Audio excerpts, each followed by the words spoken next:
Alright, let me turn off this fan.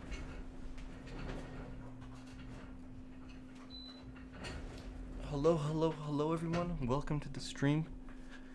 Today we are going to be doing something different than every other time, and that's what I say every stream, but just wanted to say thank you for everyone who subscribed and who has joined in the past year. Finally hit 1,000 subs. It's been a long ride to get here. And yeah, I just wanted to do like a thanks stream. If you want your portfolio reviewed, resume reviewed, want to just hang out. I wanted to do some Blender stuff because that shit is freaking awesome, and last stream everyone was all over it. So I thought we could do some of that stuff. I have a couple different tutorials up here. I'm not sure which one we want to do. I don't think the viewership's going to be amazing on this, but I think those who are going to be here are going to absolutely love it.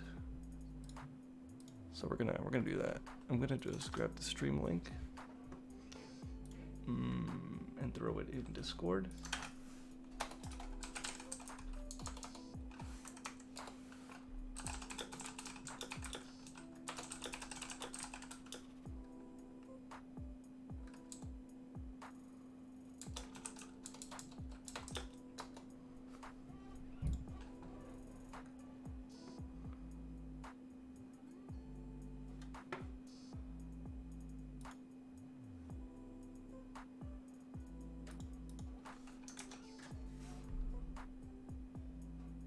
Hug USC Blender. Oh, you already know.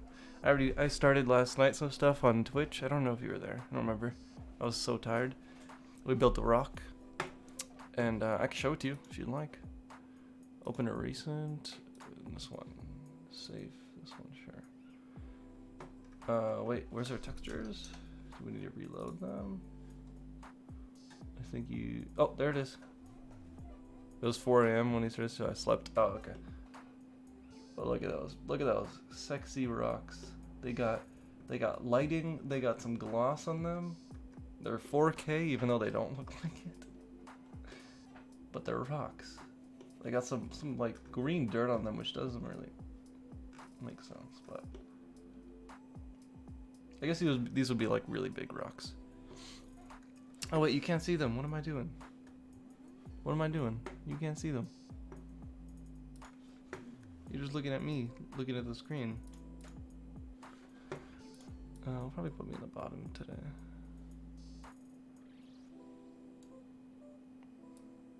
Oops. Excuse me. See those rocks? Look at those rocks.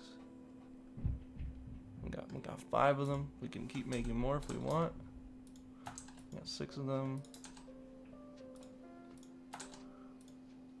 We can GS and make it big boy.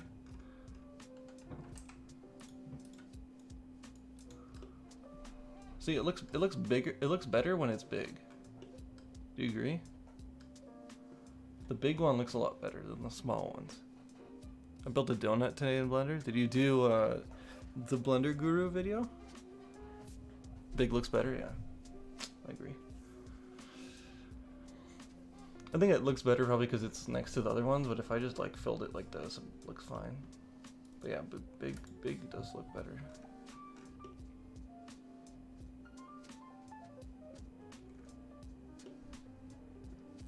Yeah, just something about this texture when it's larger, it looks better.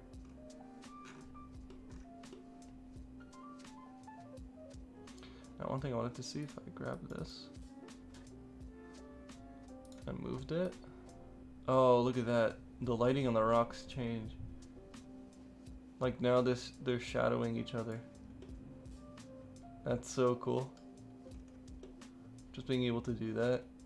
Think about the kind of code that goes behind this to like build this 3D world of pixels, right? Because like we're looking at it in 2D, so there's like pixel here, pixel here, pixel here, all the way through the rock, and it's just, yeah, this must be insane.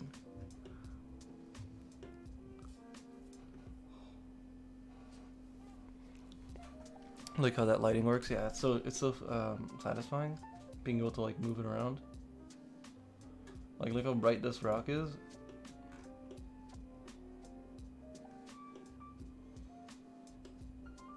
You know, look at the shine on it, and then look at the ones in the back. Very, very satisfying. So we're gonna go and open up the other project we were working on. How long it took you to build that? The video was supposed to be a 1 minute video. Yeah, it was a 1 minute video, but the actual like building it probably took like, I would say 15 minutes, and then another 15 minutes in between those 15 minutes just looking for tools. Just like, it's like, oh, stretch this, and I'm like, wait, how do you do that? Where do you stretch it? And I just had to like go and dig around and try and figure it out. You know what I'm saying? Anyways, I wanted to wait a bit till more people join, and then we can go from there.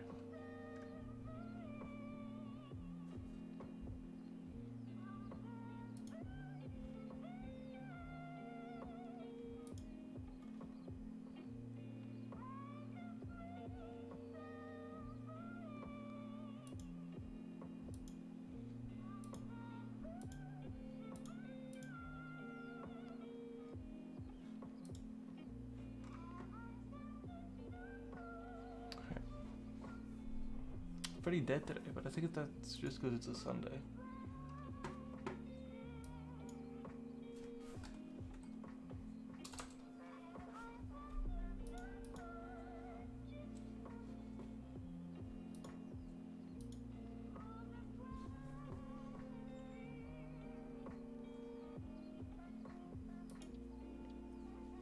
Okay. What do you think we should do? What do you guys think we should do? We got 5 people in here. I need 5 votes. Let me pull up on the screen the different tutorials we have, and then you can decide. I'll let you guys decide.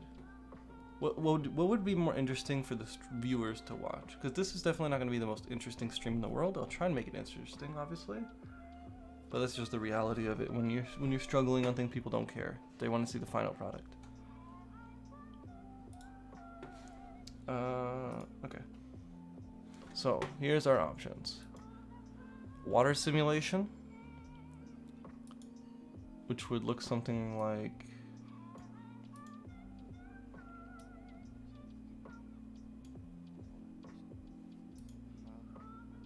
I don't know, where's the example? See, like that? Water simulation is cool, but I don't know if that's going to be very interesting. It seems like a lot of work. Maybe like a character animation. So like we find like a character like Yoda here, and then we give him like moving properties and stuff. But it's a lot of work as well. All of this is a lot of work, pretty much. So like, look what he does. He makes like Yoda look super real, like in The Mandalorian. And then, yeah, I don't know. We kind of have to like go around and choose different things. Hello, what up, Ram? What's going? Crap, I squeezed the chat by accident. How many years are you working as a developer? I'm not working as a developer anymore, but I would say at a job about a year worth of experience, and then I did freelancing for another year. How do you make videos? How do you want to make videos like me? I don't know. Depends what you mean by that. Like editing or the video itself. Editing, I use DaVinci Resolve. The camera I have is a Blackmagic cinema camera, the 4K one. Yeah. If you have any specific questions, might be helping. So you're working full-time as a freelancer now? I'm not actually working anymore in development, other than the stuff I do for myself. Pretty much full-time content now, whether it's on this channel or on the Grindreel channel. If you're not familiar with the Grindreel channel, it's another channel we run where we teach a bunch of things, pretty much about brand building. So like video editing, a bunch of camera things. I think we're trying to teach some business things soon. We haven't got to that. And then there's a lot of stream highlights from Joshua Fluke's stream. Yeah. How do you make money now from YouTube? No, I don't make any money from this channel. I don't make any money from the other channel because they have to be monetized, which is really difficult now. Most of the money I make is from selling things on our online store or from working with clients on video related projects. So we've been doing some client work for people who want to build their brand, like a business, let's say, that wants to build their brand but doesn't know how. We tell them, especially now because we can't work with anyone physically, we tell them like, hey, record a video talking about this, send it to us, we'll edit it, we'll make clips for it, we'll do all the work, we'll post it on all your social media. All you have to do is just record the video and make sure the video is decent, and we give them instructions on how to do that. That's been pretty fun. So you also got frustrated working for a company like me? Yep, pretty much. More I got frustrated myself, because making developer money is fun, but working as a developer was really boring for me. That was it, pretty much. It's not like I didn't care how the company treated me. I just was bored. I was really, really bored. Like, it's not fun working on React all day, financial tools, like boring ass crap. It's just not. It wasn't fun for me. Working for a company is like living in hell for earning some peanuts. Here, I don't know where you're from, but where I'm from, like, I wasn't even making peanuts. I was making like what an average family would make. And I'm a single guy, no kids, living at home. So you can imagine it was a lot of money at the time, but it was just so boring. Like, I genuinely hated every day. So why do it? Now I make like, I think this year I could probably make like a fifth or a quarter of what I made it working as a developer, but I'm so much happier. You know? I think developer jobs are just not what they seem like. Like when you're working on projects at home, you know, when you're working on that one app that you always wanted to make, you're having a really good time making it. But when you go to a job and you work on their app and it's not something you're interested in or you don't really care about, it's really boring. Like, you're doing something you enjoy, which is programming, but you're doing it on something that you don't enjoy. So there's no goal, there's nothing enjoyable, the process isn't fun. It's just like, I'll just do it and I'll get the money and I'll be happy. And then you get the money and you're like, I don't care. Hope you make millions. Thank you. That's gonna take a couple of years, but keep working on that. Do you have a specific structure that you use to make YouTube videos? That's something I've been struggling actually a lot on. So I've been trying to go on this like storytelling format where like I start off with an issue, and then I talk about the issue, and then I give a solution to the issue, and then I show the solution.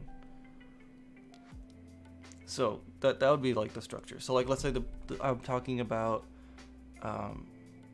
why you eating McDonald's is really bad. So I start off the video talking about McDonald's and why it's really bad, and I try and give you like hard-hitting facts that make you go, oh shit, like I didn't know that, oh damn, you know, get you like all hyped up. Then I move on to finding a solution, talking about things you can do to fix that, and then showing you the solution is usually like the way to end the video. What's up, Anthony? How's it going? I'll go full screen for a bit, and then we can go closed. Sometimes over 20 hours, but they don't get any views. 20 hours sounds like a lot of editing. Do you have a link to it? We can open it up on the stream if you're okay with that. Maybe we can give you some tips on editing. It shouldn't be taking you 20 hours unless it's like a lot of motion graphics and a lot of editing and a really large video. 20 hours is a lot of editing hours. I think it'll take me an hour to 2 hours to film, and then an hour to 2 hours to edit. And most of the time the editing takes longer just because I'm bored. You and Josh seem to just hang out, but it's interesting to watch. What's the secret? What do you mean? The secret of hanging out with Josh? I don't know. I think we just trust each other. Like, I don't think I've ever said to Josh, like, I feel like you're lying, or I don't think he's ever said that to me. So I guess it's a healthy friendship, you know?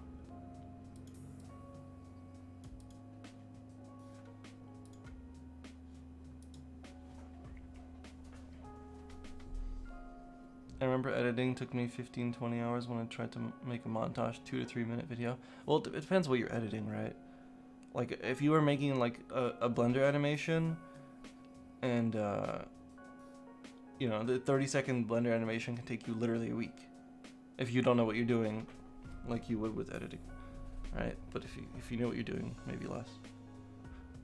With editing, it depends. Like when I was working on that one short film a while back, the really garbage short film that I wasn't happy with, that took me like a week straight to edit. I think I streamed every day and I edited on stream, and it took me like a week to edit because there's so many sounds. So I recorded a short film, and I didn't have a good mic at the time, and I only had a mic that's on the camera, not a wireless mic like I have now. So I have a mic now that I put in my pocket, and then a wire comes up to my shirt, and then the other end is on my camera, and it talks wirelessly. There's a receiver and a transmitter, and I can walk around the room, and there's no actual physical cable in between me and the camera. So before that, I didn't have that. I just had a really long cable and like a big mic, and I don't know where it is right now. Anyways, so it was really hard to film a movie like that, right? Because people are moving around. Sometimes you're like on a bus. How do you, on a bus in front of all the people around you, take a cable and put it between all the chairs on the bus? You can't do that. So we didn't record any sound. We filmed a full like 10-minute movie. We didn't record any sound. Then we went another day with the camera and the mic and re-recorded everything. But instead of recording video, we recorded just the sounds. So any talking, any walking, any bus sounds, everything we re-recorded with sound. And then in editing, once I edited the video section, I had to go in and re-edit everything, but add in audio this time.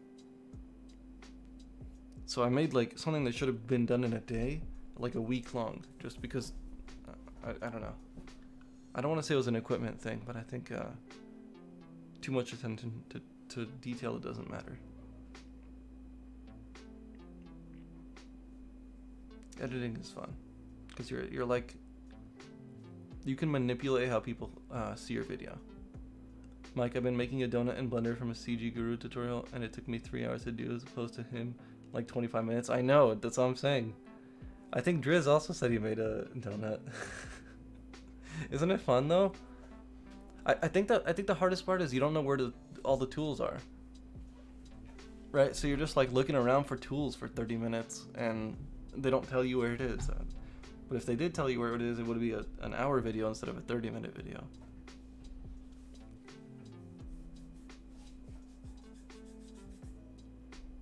It's pretty funny.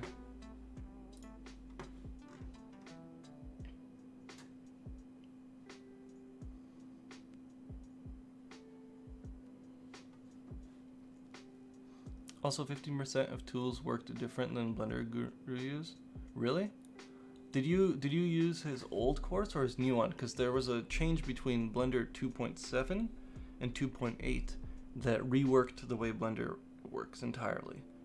So everyone's been making videos on Blender 2.8. Most of it was on Blender Stack Exchange. That's a thing? Really? For example, that Fire Monkey? I don't know what that is. The layout was different. Yeah, okay, so yeah, that's a 2.7 to 2.8 change. Yeah, he made a whole like hour video about where everything went. He made an hour video, Blender Guru, about like where every tool got repositioned to, because the people who had to switch were like they had a culture shock. I mean it makes sense, right? It's like telling you to drive a car where I moved all the controls around. So the gas pedal might be the steering wheel, and the steering might be the pedals, and the stick to change gear might be your windshield washer thing, and then the windshield washer button would be to change gear. Like if you switched all that stuff, you'd be like, wait, what the hell?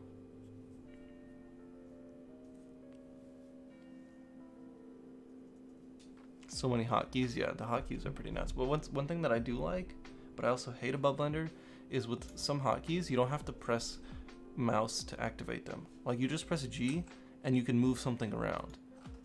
You just press S and you can scale. In most programs, especially editing programs, you have to press G, then click. S, then click.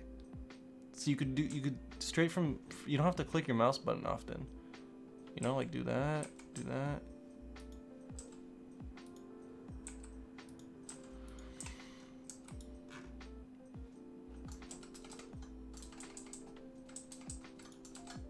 That's something that is pretty cool about this program. Oh, you guys weren't even watching. Gotta love it. I like the hotkeys, makes sense, yeah. True. It's 8 people in here and there's 3 people talking. Come on, everyone. I have a link, can I post it? Sorry, there's a small lag on my side. Are you okay with me posting one of my shorter videos? I don't think your video will actually post if you put it here. I think you have to DM it to me on Discord. You can try it, but I don't think it will actually go through. And I don't think I have controls here to actually stop it. Is there censorship? No, there's nothing for me to control censorship. How old are you right now? I am 21. Just turned 21 in February. I said that and I realized that February was like 3 months ago. Yeah, just hit me up at Discord. I have a link in the description if you'd want to join the server, or you can just find me in the server. Yeah.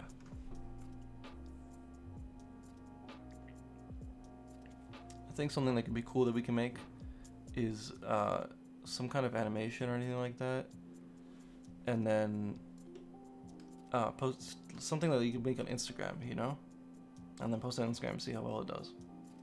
Are you a college graduate, or are you smart enough to know that colleges are a scam? Just kidding.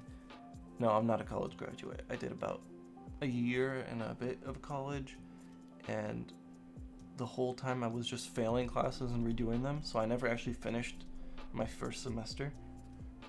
But I kept going to more semesters, and then at one point they were like, yeah, get out of here. They told me to stop going and stop giving them money. Not the other way around where I was like, okay, it's not working out, I should stop. They were like, no, you need to leave. And then after that, I learned to code, and everything changed from there. For the better, it seems like. I can't imagine right now being in my second year in college, or no, second and a half, third year, learning something like mechanical engineering. I made a great decision of leaving that bullshit college. I think it would have helped me in certain things, but yeah, in the long run, I don't think it was the best option.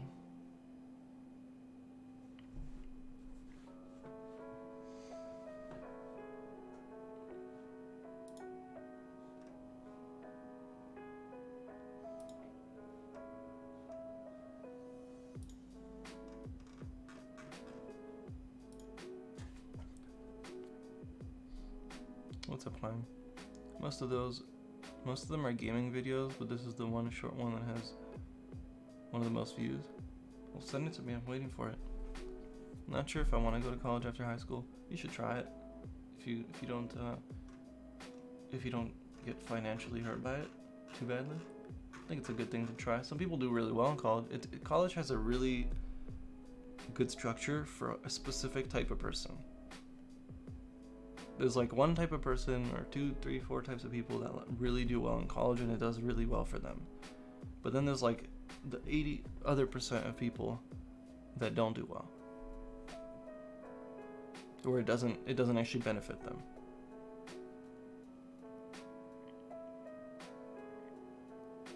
Because college there's certain skills you need to learn out of college that if you don't do anything but go to college, you won't learn. And then when you get to a job, you'll get the culture shock of, holy shit, I don't know what the hell I'm doing. But you probably won't get to a job because you need those skills. You know?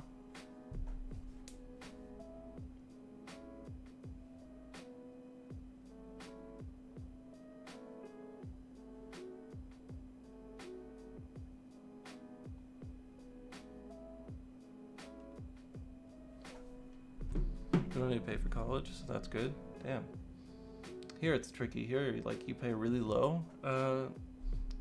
What's it called? You pay really low, like a semester cost, but you pay the rest through taxes. Even though they won't say that, that's pretty much how it works.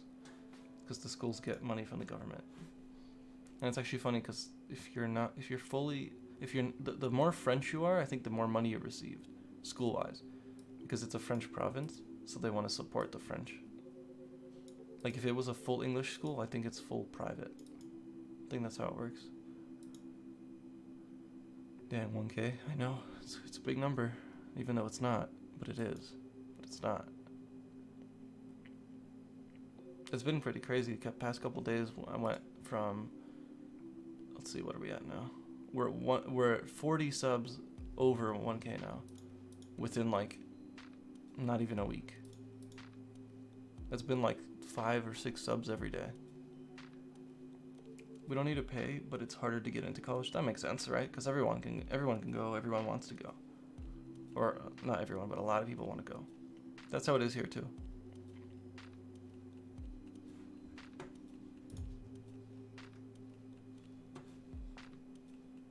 Alright, so I'm waiting on this link, and then we can do some Blender stuff. I'm really not sure what I want to do. There's a lot of things.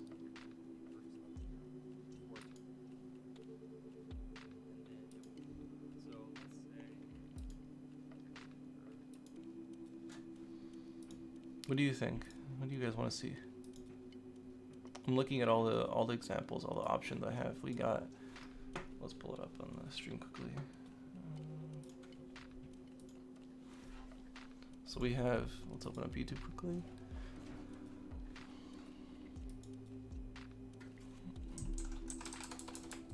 Blender simulation.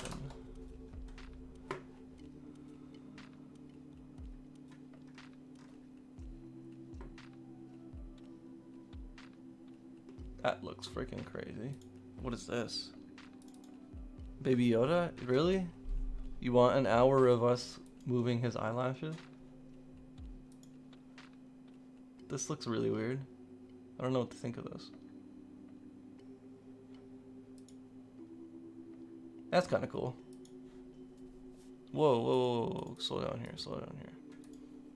Show me that again. Get this weird fire stuff out of my face.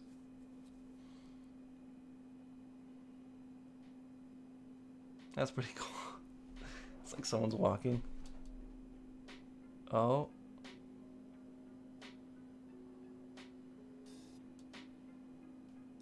So it's supposed to be like a person inside of this or something?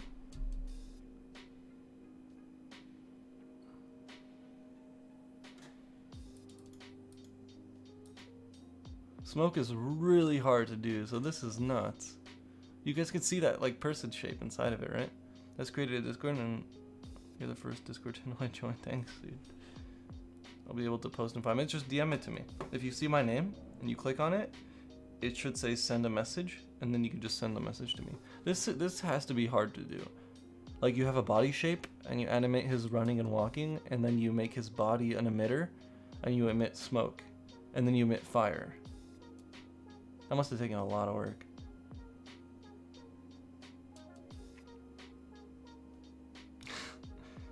That's pretty cool. So this is visual effects. This is trying to make the real world and the fake world interact. So the second he picked up the cheese grater, like a body was inside. That's pretty cool. This looks really weird because it's like a GoPro camera angle. See, like this stuff is so satisfying. Imagine making this.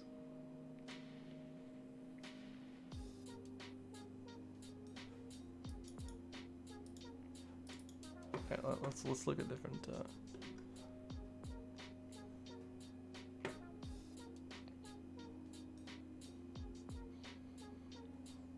Damn, dude, I was thinking about this. I was like, something cool that I would make would be like a chess game that gets really aggressive, where like the each chess piece like comes to life and actually like fights the other one.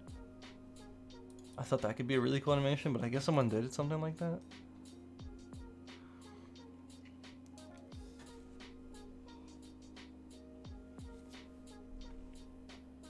That's pretty cool. Oh, here's a water simulation again. But this has to be hard to make, right? Yeah, of course. It's all hard, to be honest. This is super satisfying. Makes me thirsty. I don't know about you guys. Oh, that's cool. Is he gonna fill up the bucket and then it's gonna go to the next one? How did they make it look so real though? Like this looks like it's actually real. Like someone built this in their in their house, and now they're like showing us the first trial of it. It looks like gooey more than water, but this still looks nuts. Like there's splashes and shit. You can see the water splashing on the sides here. That's nuts. This too. This looks so real.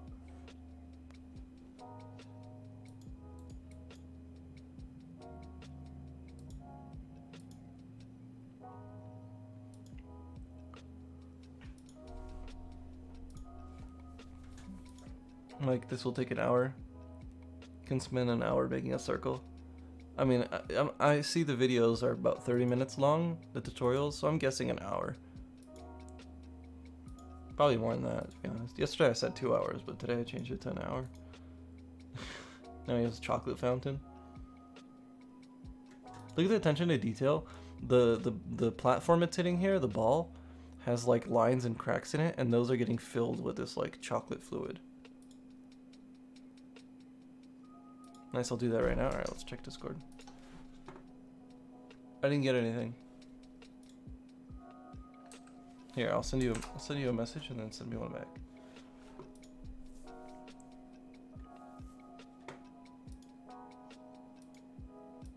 Yeah, that one obviously looks fake.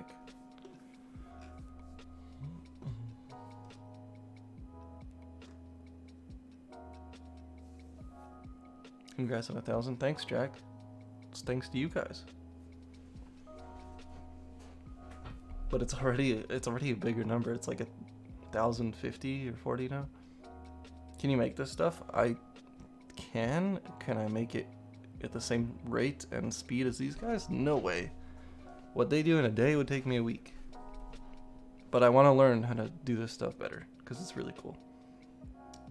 Doing some Blender videos for today? I don't know. We're just looking around. I think it's something that everyone is excited about right now on the stream. So maybe we'll just do one.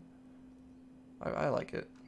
But I know if I wanted full engagement right now, this would be a bad thing to do on stream. Just because it's not very engaging. If I'm sitting and trying to press buttons and building things, like it's hard to be engaging.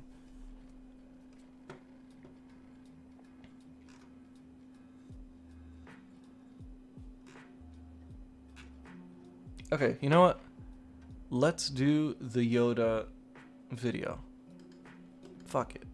It's a 21-minute video of literally moving Yoda's body parts to make him do this. Try your own animation and post in the comments below or tag me on Instagram. In future videos, I will go. Alright, I'm gonna open up Abdul's video here. One sec. Let me first of all do this. Open this video here.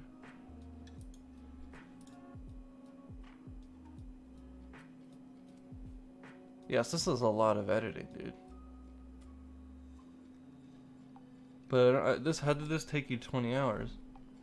It's a 6-second video. Or was it a different one that took you? Oh, okay, well you have videos here that are 40 minutes long. So that's a lot of editing already.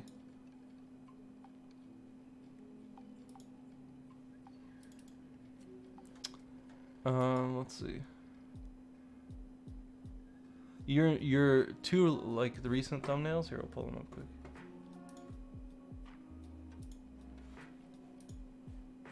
We don't see? Yeah. I don't want to show it at first just in case. You never know. So, these two recent thumbnails right here are probably your best thumbnails out of everything. But they still need some work. When you put a black background over white text, it looks good, but it can also look very low quality, cheap, because of how the colors contrast. So what I would recommend, what I like to do, is have white text and add a drop shadow, and then instead of making the drop shadow make it look like a sun is looking down at it and there's like a shadow behind it, I make the shadow have like a slight stroke around the letters. Oh my god, he's gonna review it. Hopes he likes it. How did after this take 20 hours? Well, because this is what he sent me originally.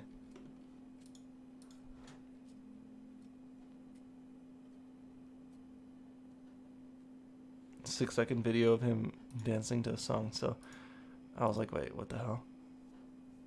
And then I saw, okay, 40-minute video, 1 hour and 10-minute video. Okay, I was like, well, that makes sense. I don't know. It really depends on you and how fast you learn to edit and what program you're using. But I'd say, like, if this takes you like 2-3 hours, you'd be good. Problem with the 40-minute video is once you edit it, you don't really want to rewatch it. So you definitely have to pay attention to everything. You got some engagement. It's pretty cool.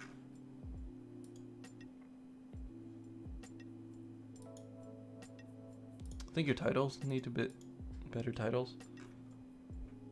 Like Tekken 7 playthrough, well, kind of finale. You're kind of like, I feel like you're hurting yourself there.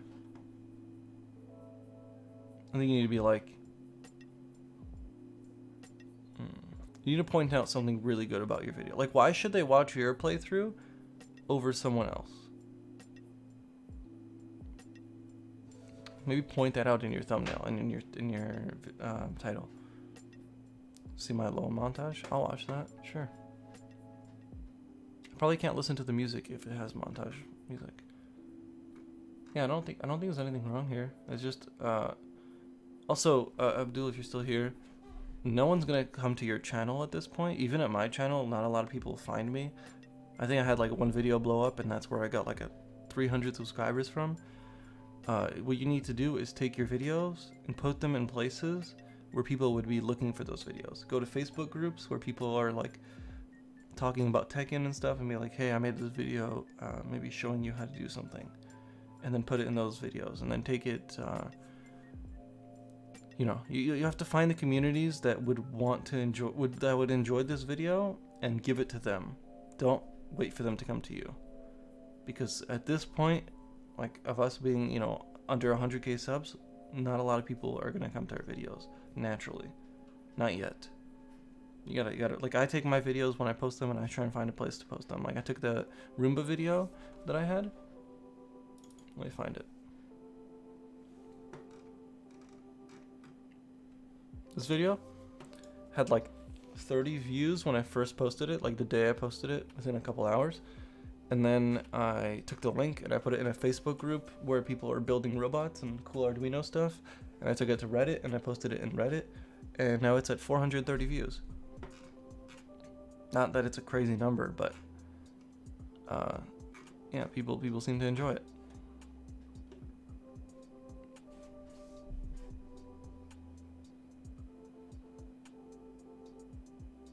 You should have it on Discord. What do you mean? Thanks for the advice. Does that help? Is there anything else you'd like to ask? That's everything I realized from just looking over it quickly, briefly. Oh, the montage.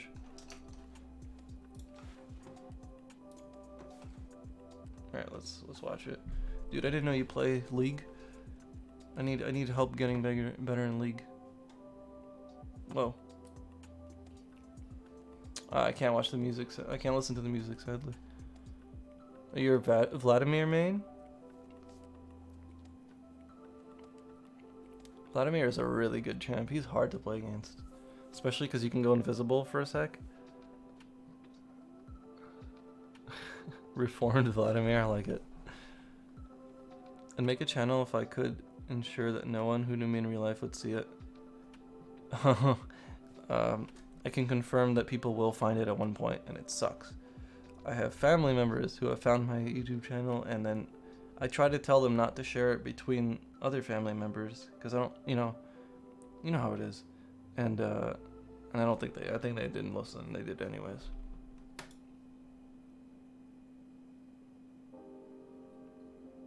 Katarina? Oh.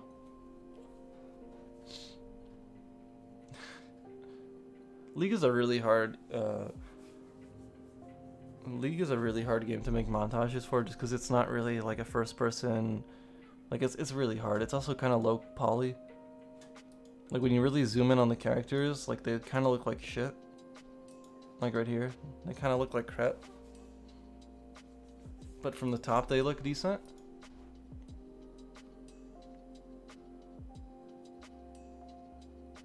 Oof, the dodge.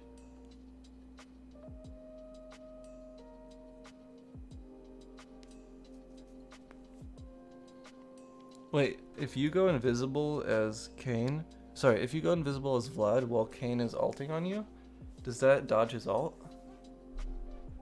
Is that big brain? Is that how you counter Kane?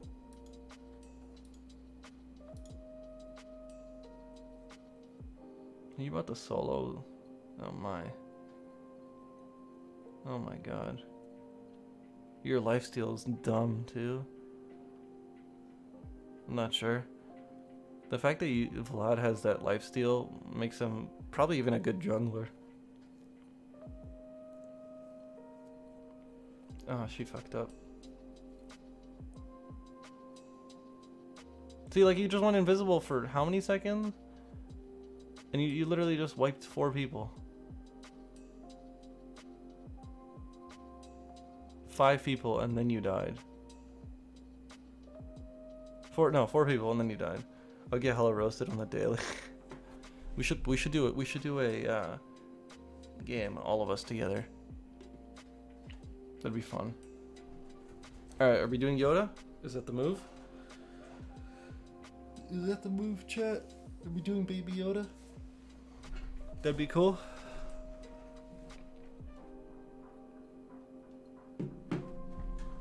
I say we do Yoda. Fuck it. Alright. So, this might be a little boring for some of you. We should game. Yeah, we should all play League. That'd be really fun. Or Valorant. I'd smack everyone's booty in Valorant. Where do you find the Yoda parts? Well, he's going to show us. He has a website link for it. I've never played League, but I don't want to start. And I haven't seen her since. Oh, yeah. League is pretty fun.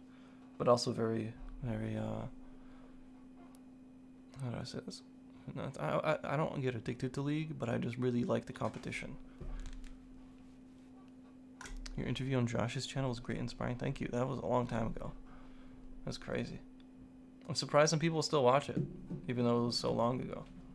It's been like a year and a half, almost 2 years now? Maybe, no. I don't know. League is good if you're not addicted like I was 2 years ago. I think everyone can get addicted to any game. I think League is just fun because of the competition aspect. But I think the one issue about League is that it's really hard to avoid toxic teammates. So you kind of have to play with your friends only, which is the same issue in Valorant and in a lot of games. There's not a lot of ways to avoid toxic players, which really sucks. I watched that way long ago. Oh, okay. Is that when you came to my channel then, or recently you came to my channel?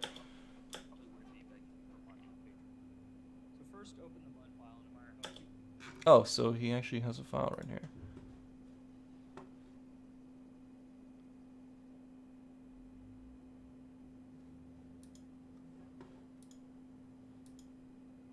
Alright. Show in folder. So as we're just chatting in chat, I will get all this stuff ready to go.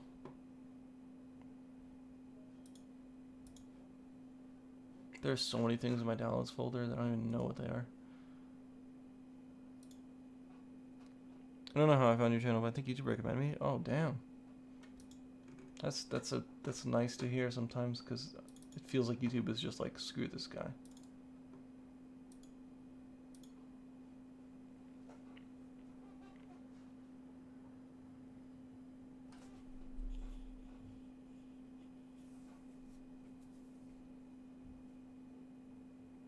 I have to turn off this LED light. It's burning my pupil.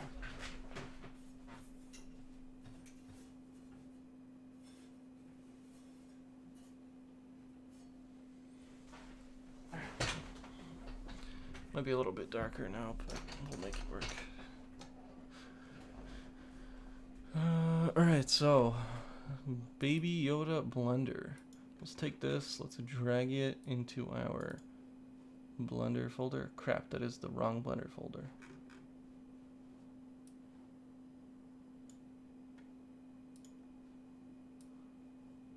Blender stuff. Yoda animation. Drag that. Oh shit! Get in there. Alright. If you're looking for a game to play, have you tried Civ 6? I have not. Those look fun, but I like FPS games. League is like the only non-FPS game that I've played.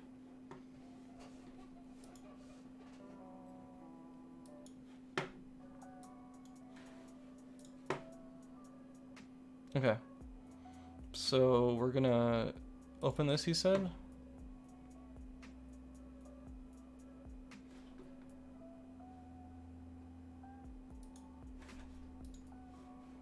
Whoa! That's a fully rigged Yoda. Can I see what he looks like when he has this feels like I shouldn't be touching this, you know? Like it's a certain level of complicated where I should just be avoiding this at all costs. That's what it feels like right now. I like FPS games, but I suck at it. I mean, you gotta find your sensitivity, and you gotta find, you gotta fix your crosshair placement, and then the game gets pretty easy. Well, then the game gets a lot easier, and you do a lot better. The second I fixed my crosshair placement and figured out my settings for sensitivity, my skill went through the roof. Maybe at the end of this, we'll play a game of Valorant. That could be fun, or a game of League or something with the chat and just hang out. I know it's not very... I shouldn't be doing that on my YouTube channel, but maybe that could be fun. Alright.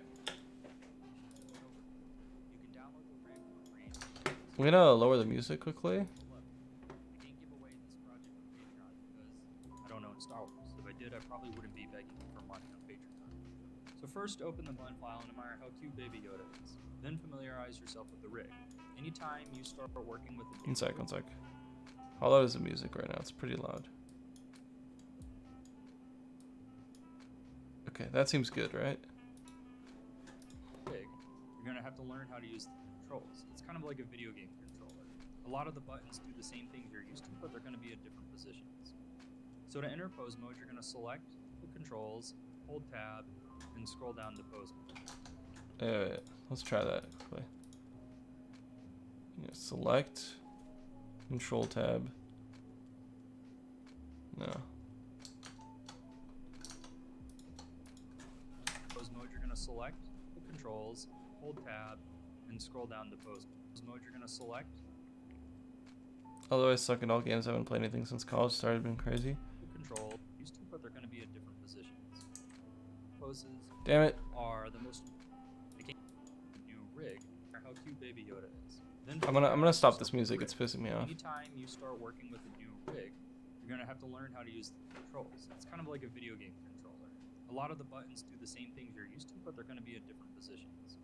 So to Okay. enter pose mode, you're gonna select the controls, hold tab, and scroll down to pose mode. Now Select the controls. So you selected like these black. Tab? No. It was control tab. Control tab. Pose mode. Okay, we're in pose mode. There's pose mode. Got it. We're learning. once all these are colored, you know that means you can start controlling Baby Yoda. You won't be able to select or edit your mesh in pose mode. You can only select the controls and the bones that are visible.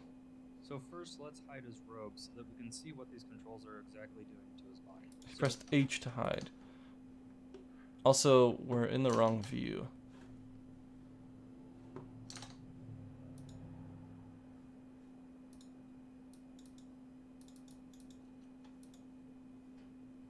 Oh, stuff is happening.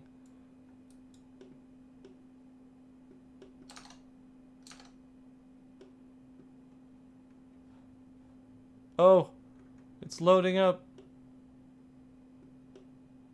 Where's the green skin? There it is. Guys, we got a Baby Yoda. How do you, or not orbit, but how do you move the camera differently? I guess you can't. It's kind of annoying. Yeah, I want to orbit.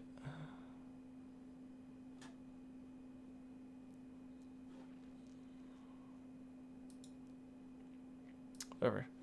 So click the robe. And hide. No. So first, let's hide his robes. So he went back into normal mode. Click the robe. H for hide. And then to bring it back, we just click the coat and bring it back. Got it. So we got naked Baby Yoda here. How did you change the background? So in the top right, you have different views you can have. You have wireframing, just shading, just the model itself, then the model with colors and textures on it, and then the last one is the render, so what the final product would look like. So this is what the final product would look like. The first time it does take time to load, which is why we saw like white Baby Yoda for a sec. So 1 sec, let's wait for it. This stuff is really heavy on your computer as well.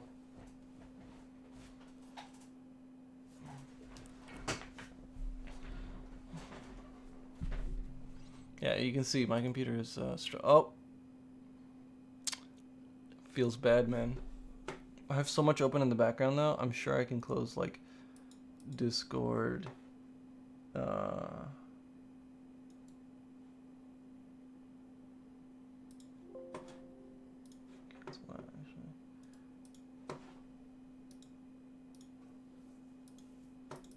Damn, do I really have to close this application? Damn, that sucks. Big F. Even with my computer, it's heavy, and I have like a pretty strong computer, and it's still like struggle buses with this stuff. All right, let's give it another try. Hey, all right, now we're gonna wait a minute. Wait a minute for this thing to load. Actually, hide his coat. I'm actually doing software engineering bootcamp right now by Flatiron. What are your thoughts? Ooh, Flatiron looks interesting. I think their content is good, but the way they run it is really bad. I have a friend who's currently in Flatiron, Craig. You've probably seen him on my channel before. I don't know. And Flatiron looks good. It's just like the way they do certain things, the way like if you pay for the bootcamp but don't finish it within a certain amount of time, they can remove you from it even though you paid for it. It's just like certain things that are just really weird. I think that the fact that they don't have an ISA is kind of sad because they're competing with Lambda, and Lambda does have a ISA, so I think that kind of sucks. I think it depends. It's really what you pull out of it, and I think if you put a lot of work into Lambda, I know that if you put a lot of work into Flatiron, you will come out with a really, really good, I'm actually on ISA. Are you doing ISA through Flatiron, or are you doing it through a third party? Because maybe they added that, maybe they changed some things. I could be wrong. The last time I talked to Craig about it was a month or two ago, I think. Maybe when he signed up, they didn't have ISAs. That could be it. It is through third party? Okay, so that's different. I guess it's not too different, but, you know. I think ISAs are good. ISA, it seems like a very fair way for a lot of people to get into the industry. What is the ISA? What's the damage when you're done and you start making money? See how like all this is done down here? Feels good. ISA? Oh, income sharement agreement, where if you make let's say $50,000 at a job where you got the job because of a skill you learned at the boot camp, you have to pay a certain amount of money to the boot camp for a certain amount of time. So Lambda is crap, what was it? I forget the number of Lambda, but all I know is if you made $70,000 out of Lambda, you'd be making almost $6,000 a month, and $1,000 of that would be going to Lambda for 24 months, which would end up equaling $24,000 over 2 years, over 24 months. That's how Lambda works. If at any point you get fired or you stop making money in that field where you learned a skill from Lambda or whatever, you stop paying it, and if you don't have to pay the ISA for 5 years, it expires. which is freaking nuts. So you can just like learn a really good skill and yeah, just not paying off. But it's assuming I get a job that pays over 45K. Okay, that's not too bad. It doesn't sound too bad at all. 15K versus an initial 10K. So it's about 5,000 interest, I guess. There's no interest on it. There's nothing that if you don't make money, you don't have to pay and all that. You're saying it's assuming you get a job that pays 45K, which is not too bad. Over how long do you have to pay it? Like, do you have to pay it within a year? Because then that's kind of bad if you make 45K and 15K of that is going to the boot camp. Ideally, you'd be making 60, 70K as your first job. So we can see what these controls are exactly. Yeah, my chair is squeaking so much today. So now you have a little naked baby Yoda. Oh, it's shift middle mouse, by the way.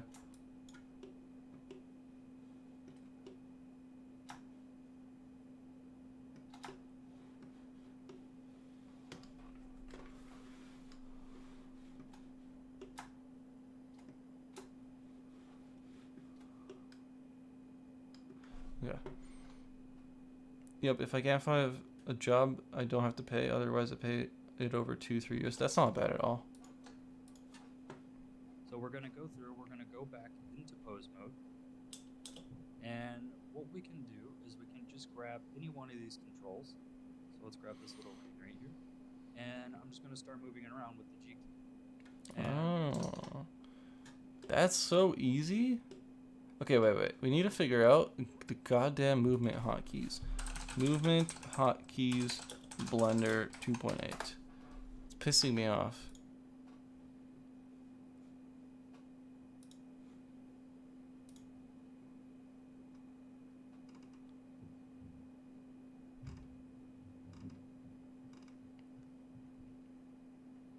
Shift MMB. What's MMB? Middle mouse button. Shift middle mouse button. Shift middle mouse button. But it's so slow.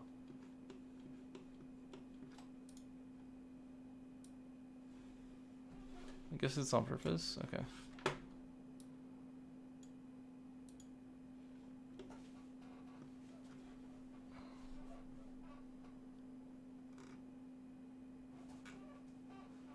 Dolly zoom, shift control.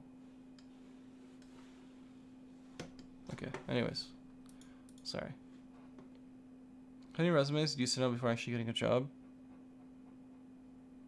So I sent out like 50 resumes and then I got the interview for the job that I ended up working. But I kept going to like 100, I think. And then I had like 5 interviews or something like that, maybe a bit more than that. I had some offers, but they were really bad. Like, we're talking like hourly pay, out of the city, so I have to get a car. And I think one of them was like $17 an hour. So like, you know, most of that would go to gas and a car. And then I'm unlucky I didn't have to live at an apartment, because if I would have, that would have been really tough.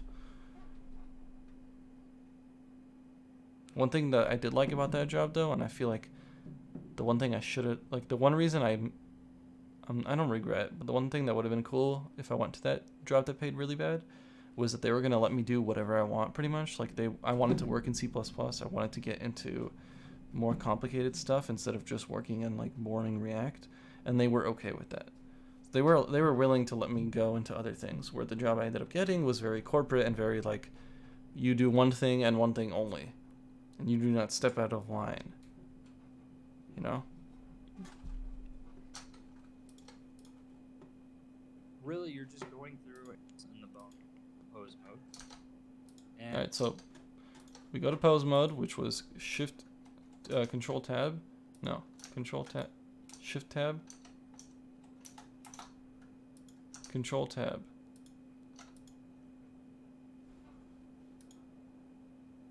Oh, edit, shift tab. What the hell? How did we do it last time? Do you guys? Oh, we click on the wireframe. Pose mode. There we go. And what we can do is we can just grab any one of these controls. So let's grab this little ring right here. and I'm just gonna start moving it around with the G. It's called the McDonald effect. Every big company in every industry is doing it now. Wait, what's the McDonald effect? So there's a bit of delay from your comment, so I'm not sure what you're referring to. I can't select these rings. I am getting goofed.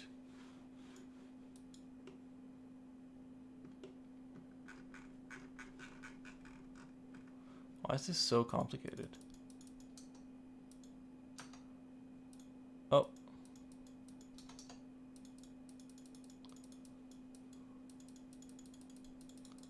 Nothing is clickable right now. So let's grab it. Let's see what he did. And what we can do is we can just grab. What's up, Connor? How's it going, man? Glad to see you here. Blender speed up panning.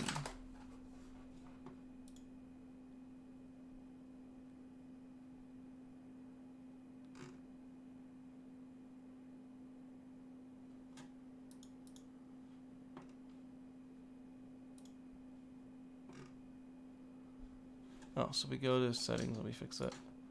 File, edit, preferences, navigation, zoom method.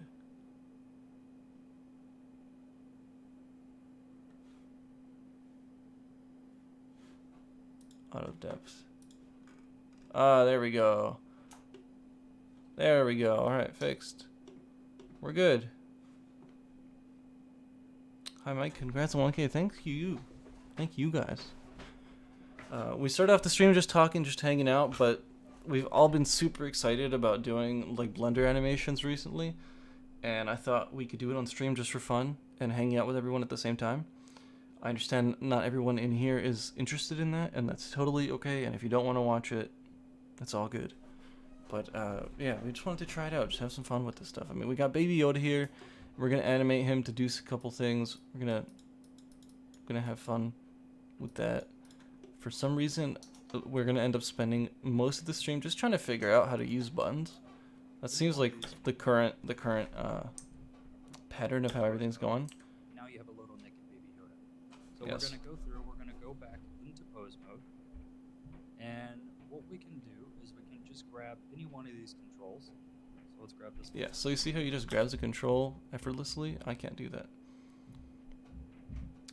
What's a book you would recommend to a younger version of yourself?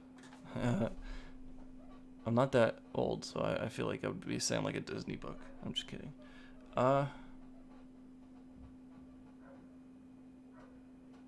There's one book a lot of books I've been reading lately have been about like human psychology and why we do certain things. Like let's say like I get a lot of anxiety when I'm around people. I get social anxiety. That's an example. I don't as much now, but I still do sometimes. Let's say I get a lot of social anxiety. I would say like that person should go read about social anxiety and learn like why that happens and why the brain does that. And then I feel like you feel a lot more confident when it happens to you because you're like, oh, I know what's happening to my body right now, and I might be able to control it better. That makes sense. Like I don't really get angry when I play video games because I remind myself all the time, constantly while I'm playing the game, that there's way more important things in my life right now. Because it's not making me money, it's not controlling my health or anything like that. There's no reason to let it piss me off. If I feel like I ever really get angry from a video game, I just close it.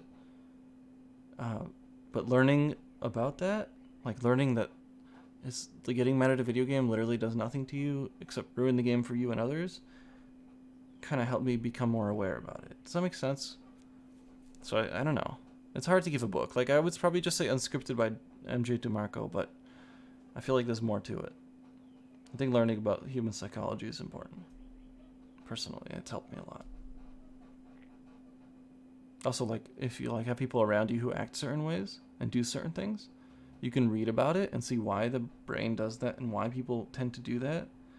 And then when they do it, you're a lot more calm about it. Like if someone screams at you a lot, someone in your family or a friend or whatever, and you figure out the reason why they're screaming, it's just, you don't really care as much. You know what I mean? Just caring less, I think, is the most important. Or like being more in control of your emotions. This kind of books I would recommend. I don't have a specific one. I'm sorry. I could just like show on screen the kind of books I'm reading right now on Audible if you really want. I hate reading books. Yeah, I don't read books. I listen to books, but I say I read them because for some reason I'm more intellectual. I'm working for a small company, and I like the mix of everything, front end, back end database, which is cool. Nice. Do they let you touch things that aren't within your title? Like if you wanted to try something else, would they like help you do that? Because that's really cool, and that's what you should do if you're at a small company. You should be like, hey, can you show me some things about how you market this? I might have an idea, or like, you know. Books are boring and boomerish. You know what you need to do then? You need to open up League or a video game that's very casual and listen to the book while you play the game. That's what I do. I'll open up League, I'll play, and I'll just listen to the book. Or I'll walk my dog or do something. Just learn skills. Reading things is learning skill. You can read about skills. Becoming more aware. You read books based on issues you're having to help you get past hurdles. Exactly. Because like sometimes you might not have someone in your life who can give you advice about something, but there's really good books out there. The one thing is you got to be really careful to dig through the bullshit. Like some books are absolute garbage, and you got to know that. A lot of people liked Gary Vee's books, but personally, I didn't really like them. They just didn't hit the spot. So like I didn't even finish it. Certain books that you're just gonna be like, I don't know. You gotta look at it objectively. Like, is something that someone's saying in a book really make sense? That's true. Playing video game and listening on book is good. Yeah. Any like if you're a very ADHD kind of person, you have a hard time concentrating on something. Try to do something else and play the book in the background. It'd be really hard to listen to music and play and listen to a book, but if you can like cover one of your senses and calm down that need to always fiddle with things, that might help you a lot. Like for me, typing for some reason is really calming because it gets all that energy out of me, right? Because I'm constantly typing, constantly hitting my fingers on the keys. So being able to listen to a book and typing at the same time works really well. And we can look at a bit of everything, but honestly, I'm just trying to learn the tech stack. Hey, that's perfect. Populist points, real value. I don't even know what that means, populist points. Notice that some controls, when you go to grab, they may not want to move, and you may have to use rotate. They may have it locked to only rotate, or they may have it locked to only grab. Okay, so when he... So let's grab this little ring right here.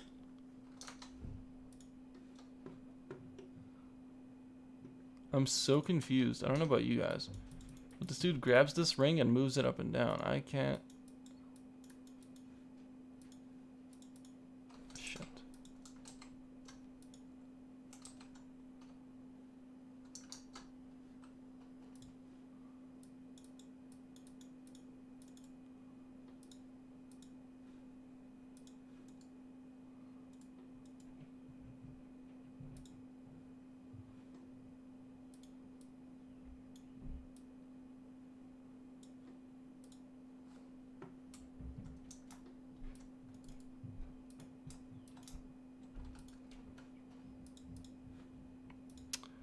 I moved the world origin. Blender reset origin point. Shift Control Alt C. Holy shit. Shift Control Alt C. Shift Control Alt C. That did not work. Oh, and click. Shift Control Alt C and click.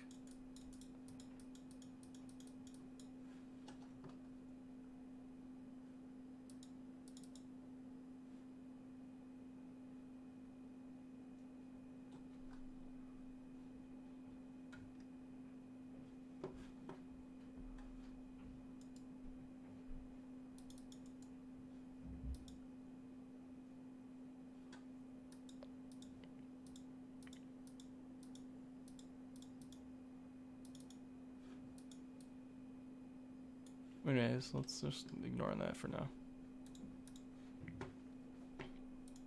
Gary Vee's books are a lot of noise. I subbed him on YouTube and his videos are kind of obnoxious. Not sure why I'm still subbed.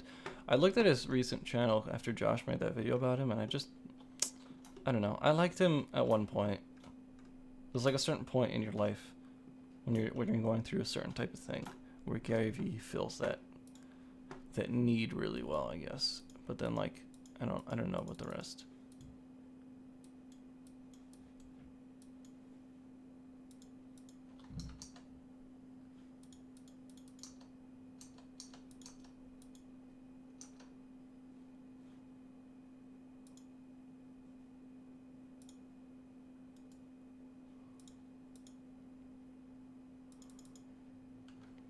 Gary Vee's a cult? I don't know.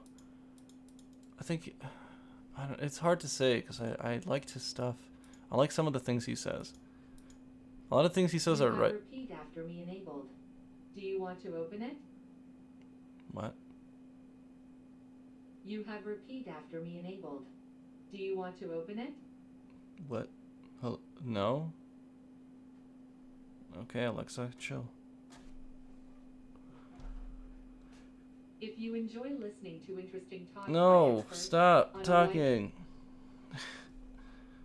Hustle porn is for demotivated people and have no vision in life. Yeah, but I mean, I was that person. I still am sometimes that person. I think it helps. I think okay.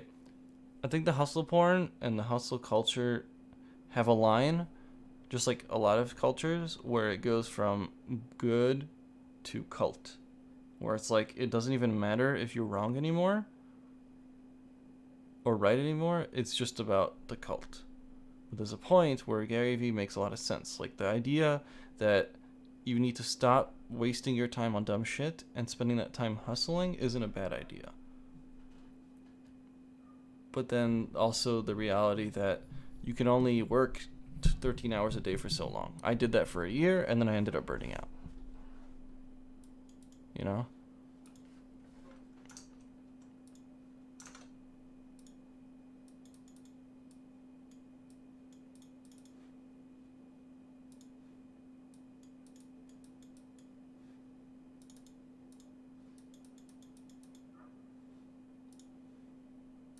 Something's wrong here. I don't know why.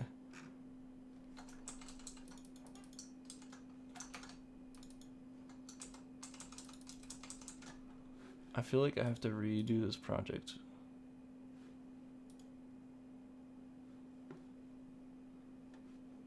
What are the signs burning out? That's tough. I think it's when you just don't want to do something anymore. You feel like demotivated. You're constantly like, I don't know. It's tough to think about actually. I guess I can only say what it is for me. And off the top of my head, one sec. Off the top of my head,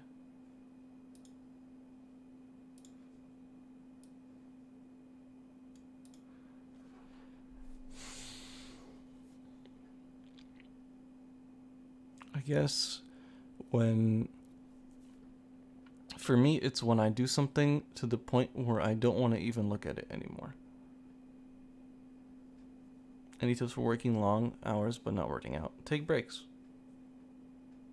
It's tough, but take breaks. Me, I'll just get up, go upstairs, get some water, come back. Or go for a walk. Sometimes a 10-minute walk is a really good reset. It's sometimes hard to come back and keep the concentration you had before you left, but I think it'll elongate your stamina. Being able to go for a walk and just like take a minute to chill out. All right, we got this. We're gonna do this right this time. I'm going to shift this. All right, so you guys remember the steps? First, we move on to this shader mode here. Give it a second to load. There we go. We got Baby Yoda. And we're going to click on escape, and we're going to click H and hide it. Beautiful. We're going to click on this thing here. We're going to go Control Tab into pose mode, which we then will click on body parts, which it's not letting us click on. Now, why is that? Why is it not letting me click on a body part? You doing 3D modeling? No, I'm trying to do 3D animation, like controlling Baby Yoda's face and skin and legs and arms here, but we're stuck on this one step for some reason, and I don't know what to do. So I'm just trying shit while talking to you guys in chat.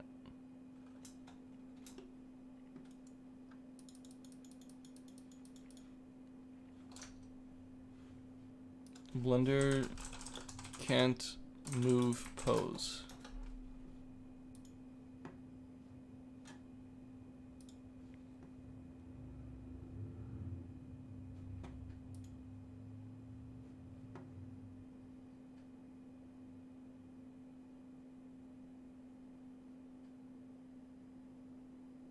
Deform unchecked. Where's deform?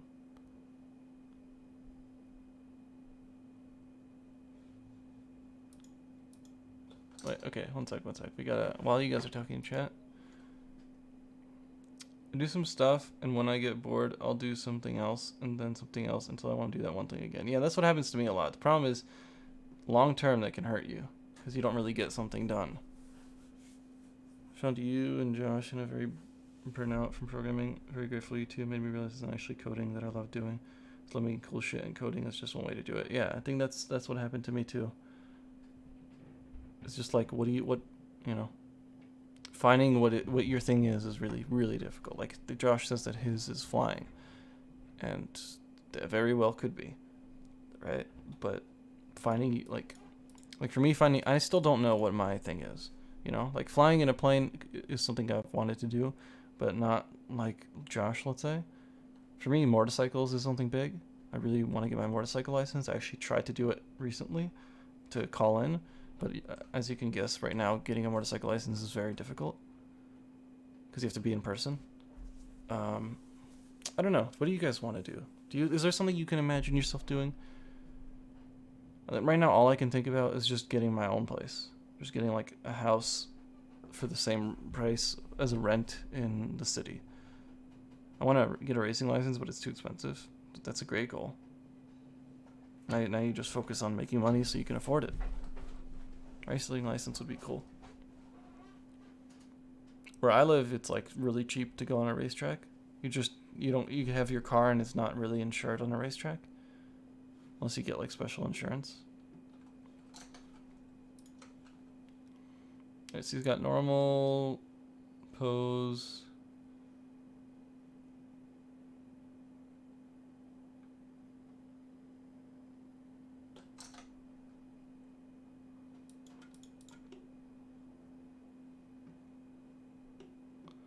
It's really annoying that this isn't working.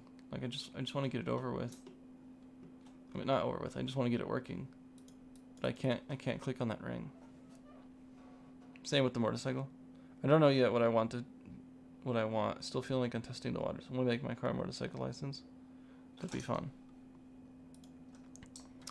Car license would be a good start, probably. And then moving from that.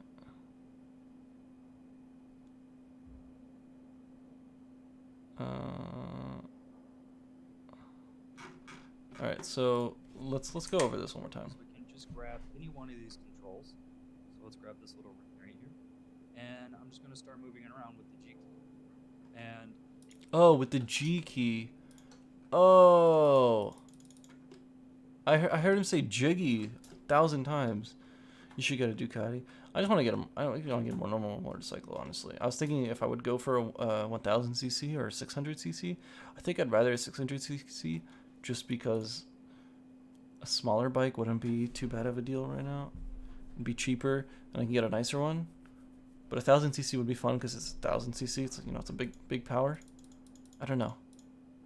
Ideally, like long term, I would love to get a dirt bike and just go ride in the forest all day. That's like long term, I think. That'd be really fun. But I don't know if that's something I'd want to do for the rest of my life, right? Like, that's not really fulfilling. It's just like something I'd love to try. Do you like watching MotoGP? Not really. I don't like watching motorsports that much. I used to. It's just, I'd rather do it myself instead of watching them do it. You know? Blender can't click on bone.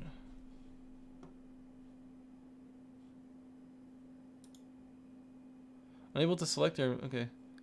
You have to rest, pose, activate, try move a bone with the constraint. rest display to pose display and it's working. Click on the arrow button of the amateur in the outliner.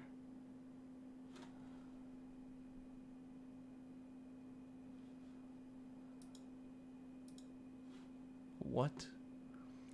Click on the arrow button of the armature on the outliner. If the arrow sign is highlighted, you'll be able to select the bone. If not, you cannot select the bone.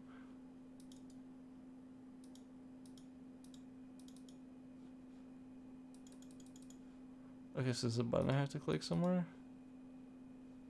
The armature. Do you guys know what the fuck that means? Click on the arrow button of the armature on the outliner. What does that mean? I see that it's clicked on this, so if I click G.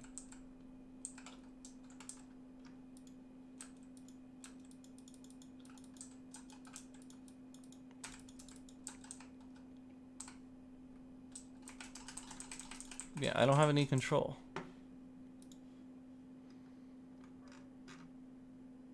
I want to start a company sexual enough to do whatever I think is cool that day. Do I want to have to learn a new framework, new technology? Just want to do what I want to do? Yeah, me too. I like that. At least for now, until I find, until I find what I want to do. Control N? No.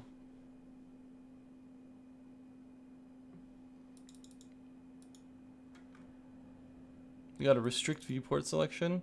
Enabled mate, disable it. Where is that?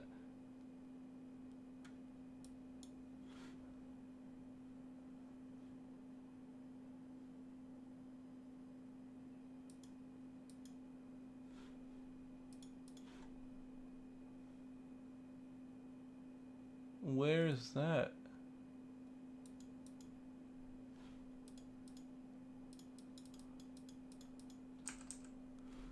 Restrict viewport selected. Okay, so it's supposed to be...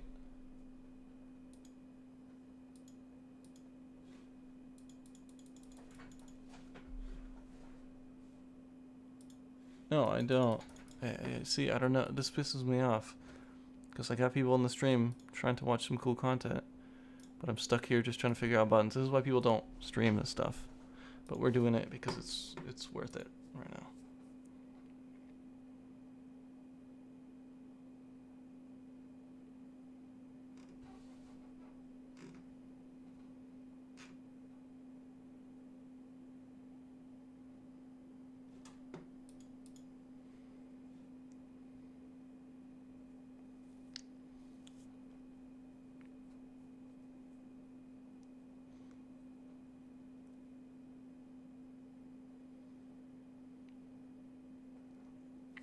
There's an object in the menu called Locked Object Modes. Edit. Locked Object Modes.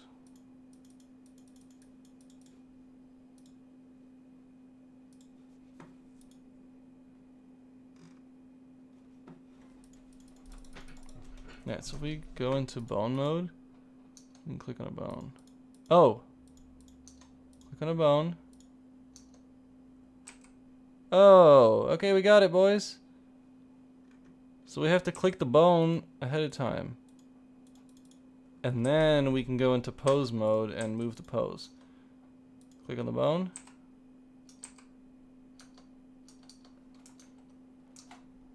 Whoa, okay, no, that's not what I wanted. You have to go in mouse mode, click on the bone, pose mode, and then you can move it around with G. That is very tricky. Okay, click on this. No. Then move it around. Got it.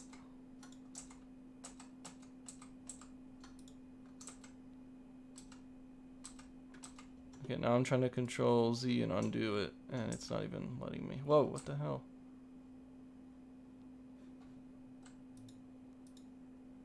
Oh man, it's gonna crash.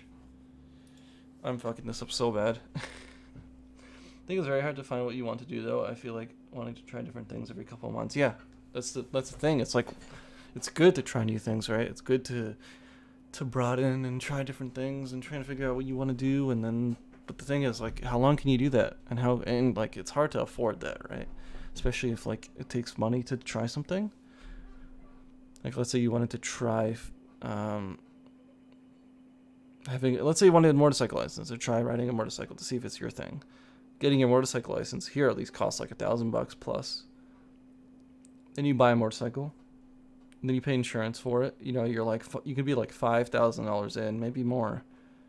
And then like something you don't want to do, so you sell a motorcycle and you lose some money on it. And so you just spent $5,000 and you got back $3,000. So for $2,000, you got to try something. You know, for some people that could be like, for me, that's not the biggest deal right now. I'm more than willing to try that. For some people, that $2,000 loss could be huge. You know, it's like, how long can you try new things? That's like the depressing part about it. Oh yeah, it's crashing. This is fun. So render mode literally crashes the computer or the program. I feel like we should have picked something easier, to be honest. What do you guys think? Do we switch to something else for now? It's not that I don't want to do this, I just feel like it's a bit too much. Like, we need to start with something more basic, so we can figure out the tools, and then from there go. Blender basic simulation. So I've done these before. Those are kind of boring. Blender 2.8. I would try the water. Yeah? Think so? This one?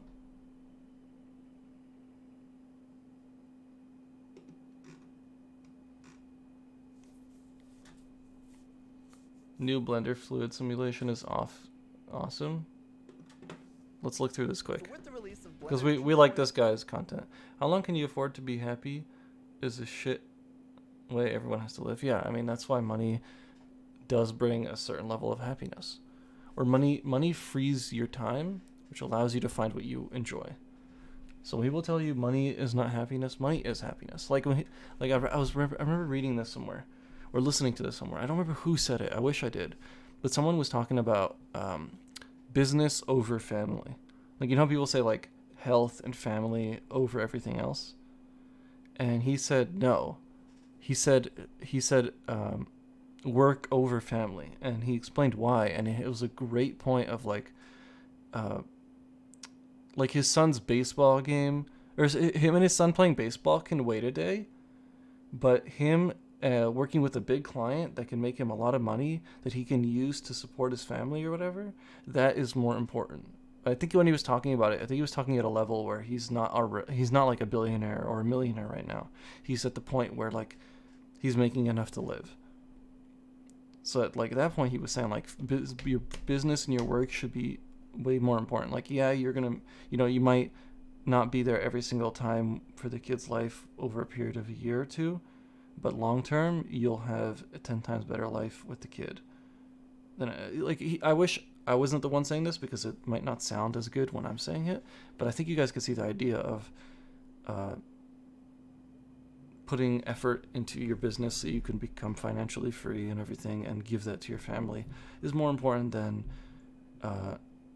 not delaying something like playing with your kid outside or something. That's not the best way to word it, but if I could find the example, I'll show it. Exactly, like finding financial freedom is more that money worries is the ability, more than just money worries is the ability to do what you want. Yeah, being financially free allows you to try things and have full control over your time.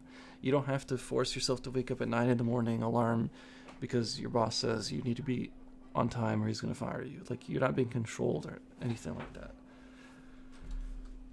It feels fake, but it's like that could, we could be in that position. For a little while now. Not thinking of marriage or kids right now. Personally, I don't want marriage or kids ever. Results and having the extra file here for my ManaFlow simulation, you can do so over on my Patreon page for just $3 a month. See, he does his shit. /water simulations. So without further ado, let's get into that ManaFlow, bro. That ManaFlow, bro. That ManaFlow, bro. Now here for my ManaFlow simulation, you can do so over on my Patreon page. For just $3 a month, you get access to this file and all of the other blend files available on the channel. Also for the $8 perks, you can get access to the asset pack downloads. So check it out. You can Yeah, get so some you have to be a fucking Patreon. Everyone, and welcome back to the We'll be in that position. Not good. Just keep going. Yeah, true. 3D Tinkerer channel.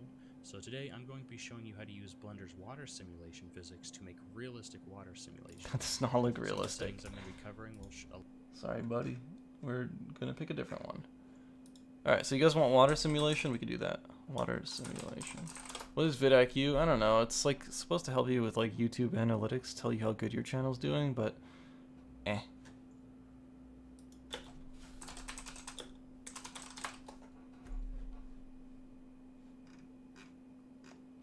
Alright. God, these are so much. Okay, do we do this one? So Lit Mobile just sent me this solar wireless battery pack. I'm excited. Let's see what's inside. Hey everyone, my name is Olaf, and today I'll teach you how to make this exact animation in Blender 2.8. As always, it's going to be quick and easy, so let's get started. This tutorial was made possible by Audible. Use the link below to get a free audiobook. Damn, that's a big sponsorship at 62,000 subs. Why would water not be as hard? Why would water not be hard as hell to look real? Yeah, it takes a lot of work. Like, I'm sure rendering out these water simulations is a fuck ton of processing.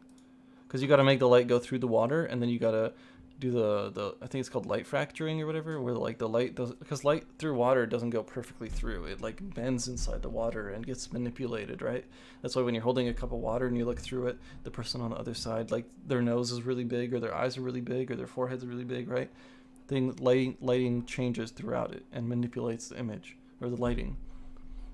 And refraction, that's the word. Thank you. Yeah, so that's processing wise, that's pretty fucking big. All right, let's try this one. 10 minutes long. How hard can it be? Cut to 2 hours ahead from now. All right, let's try it. We are gonna open up. Close this page. We can open up Blender. We're gonna make a project and save the project because we do not want to lose it.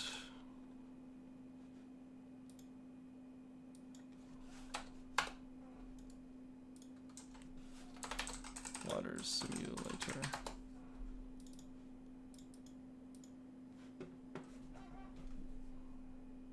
So let me check my phone on Discord quickly. Sometimes I get spammed on Discord and I don't realize it till it's too late.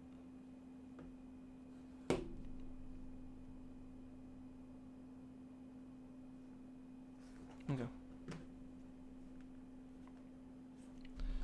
So, back to this guy's video.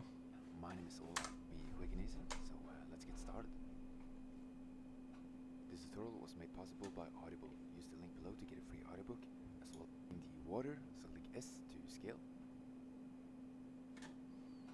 And then click S, then Shift Z to scale the object only on the X and Y axis. And then let's duplicate the object, so click Shift D to duplicate. Then go into edit mode, then face select, and then select the top face and then click G, then set to grab the face on the Z axis. This is going to be the domain, which is the border for the fluid simulation. Okay, so let's go back to object mode and Alright, so honestly, the real way that we should do this is just take the numbers and make this like exactly like his. So 15, 15, 4. 15, 15, 4. But we are listening to the keybinds because don't forget those are going to be important. go into edit mode. So we duplicate it by pressing Control D, Shift D, and drop the duplicated version right on top here. Then he's going to go into edit mode, Then face select, face select. then select the top face and then click G, then set to grab the face on the Z axis. Okay, so that we should try. So tab for edit mode, face select, does it have a Control click. Control click. No. Shift click. Okay, no. Anyways, face select, G, and then, so G will let us do like this shit, right? We don't want that. We want to lock it. So we're gonna click G, and then we're gonna click Z and lock it on the Z axis, which is where, oh my god, this is hurting my eyes. There we go. So you just have to press it once and it locks it.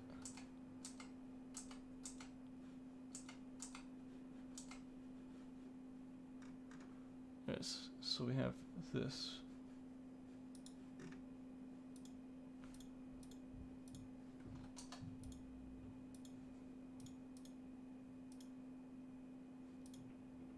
Where's the height?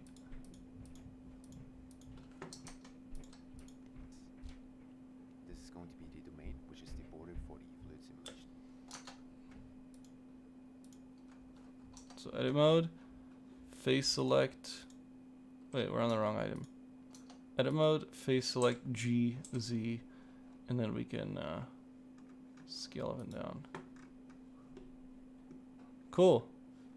Doable. You guys can follow along. Okay, so let's go back to object mode and add the ball. So I'll go to add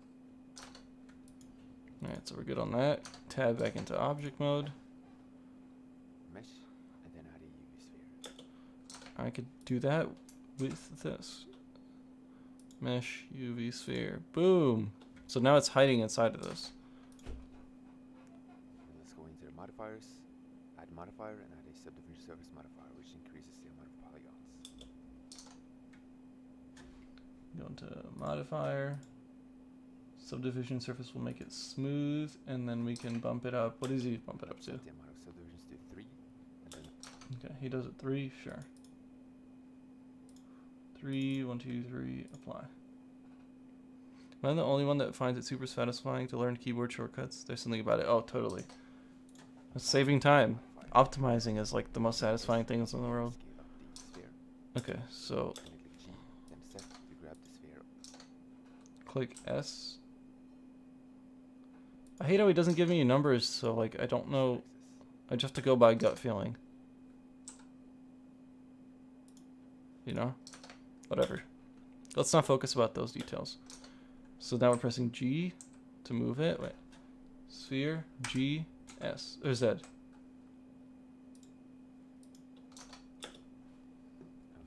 and then we need to animate the sphere. So click N, and then click I to keyframe the location. Ooh, he's going straight from here. Okay, okay, wait one sec. Click N. Oh, it does work. Okay, click N, then click R. No, that doesn't work. Whoops. Undo, undo.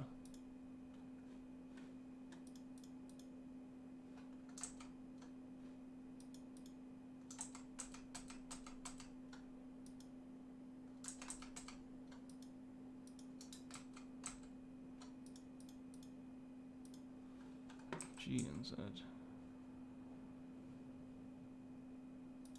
Wait, why can't I see the shape anymore through the... There it is. Okay. So how do you get... So click N, and then click I to keyframe the location. I? Ah, there we go. And then let's go to frame 30, Let's go to frame 30. and then click G, then set to grab Click G. Wait, shit. the sphere on the z-axis.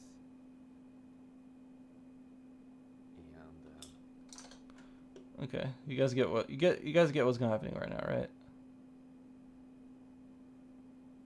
So G and Z and drag this down till about here.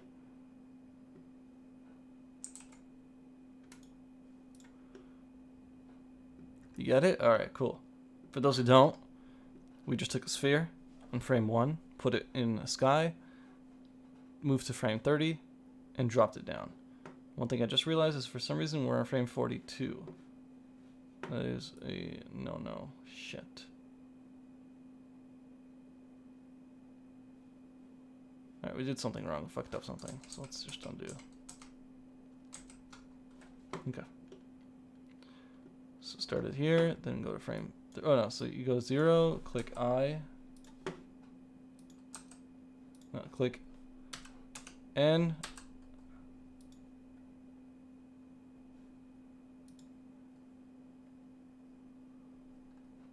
You said N then I. Here on the Z-axis. Oh, we have to be selecting the sphere. Whoops. Click N.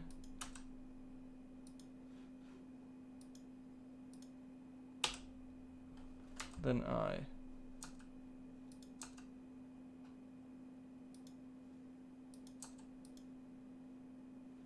Oh, fucked something up.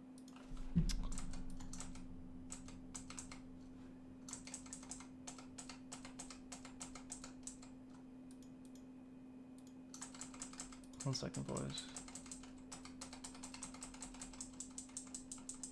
No, what did we screw up? Alright, let's restart this. Damn it. Unless it works right here. I'm so confused at what happened. The sphere, like, physically disappeared. Okay, there it is. There we go. Now we click G and S, move it all the way up. Perfect. On frame 0. Then we're going to click N, and click I. Click N and then I. And it worked the first time. Gotta go down, thanks for being here, dude. Hope you're having a good Sunday. This sucks. Okay. And then the sphere, and then apply the modifier. Oh, I think I might have undid the modifier. No. That wouldn't matter. Anyways. And then click S to scale up the sphere. Yeah, scale up the sphere. G, then Z to grab the sphere on the Z-axis. Yes. We did that. Okay. And then we need to animate the sphere. So click N. And then click. I think it's because I was on frame 1.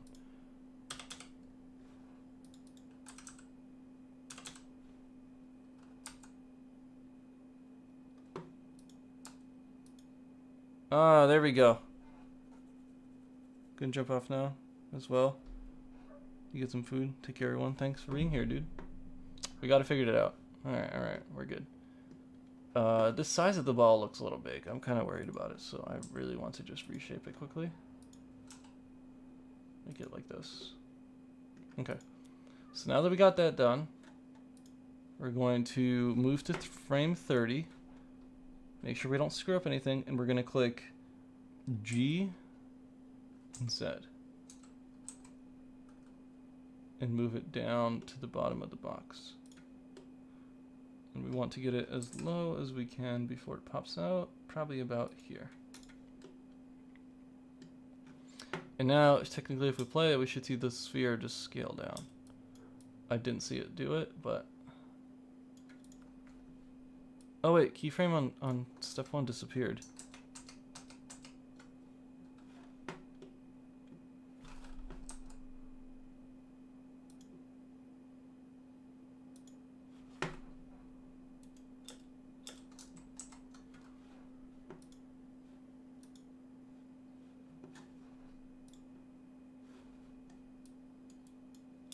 There we go. You guys see that?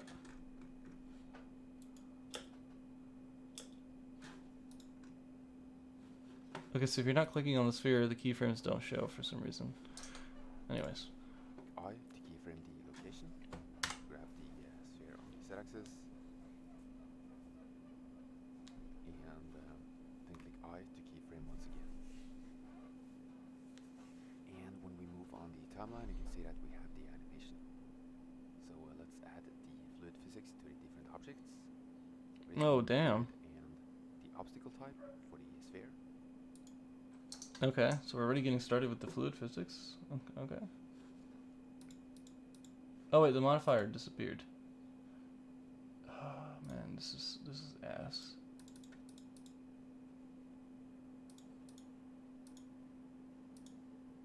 I can feel the computer slowing down just because of this simulation. And then let's select the water. Alright, so we went into physics, obstacle, physics. No, shit. So race one. So let's add the fluid physics to the different objects. So race one. Fluid physics. Fluid and the obstacle type. Yes, I don't have that option.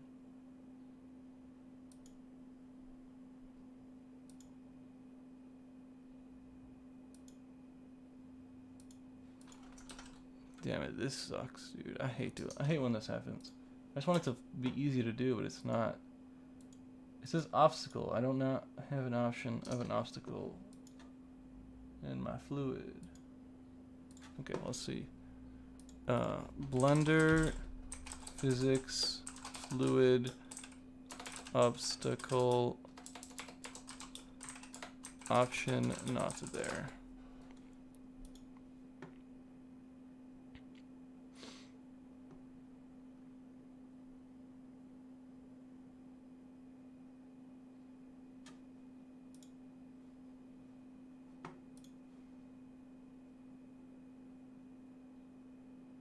That would be the new updates, Blender involving mana flow. Oh no.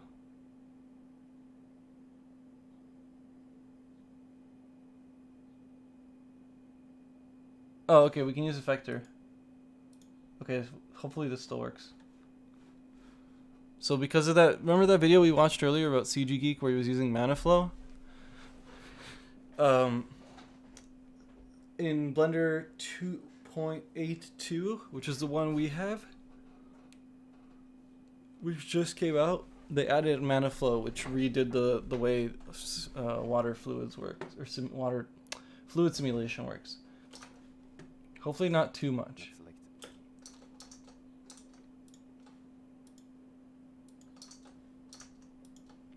the water. And add the fluid physics. And then set the type to fluid.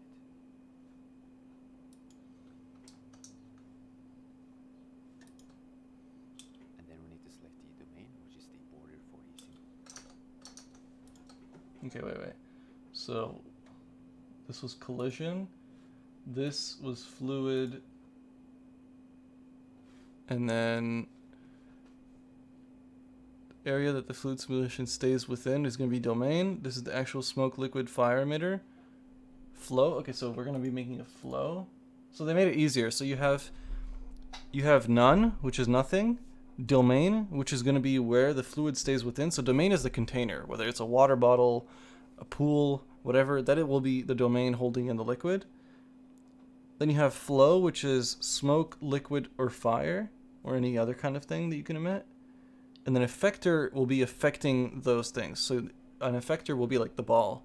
And when we drop the ball in the liquid, and it has the effector physics on it, it'll know the animation will know that when it hits with the water particles should be moving around. Does that make sense? This is actually really interesting. We're learning things. So it's going to be a liquid. Flow liquid. Okay. Simulation. Fluid. Hopefully this still works. And type domain. And We click on this. Fluid domain. Ah, now it's like a glass box. we'll start off with a low resolution to see what it looks like. So let's set the final resolution to 150 before we bake.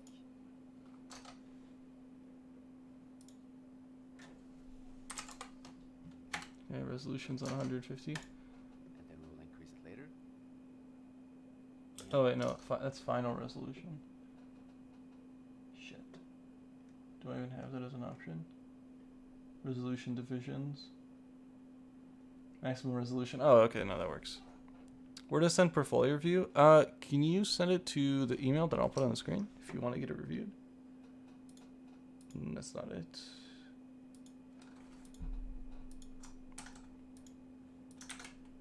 That email right there. We're not really doing portfolio reviews, but I don't mind if it takes a couple minutes.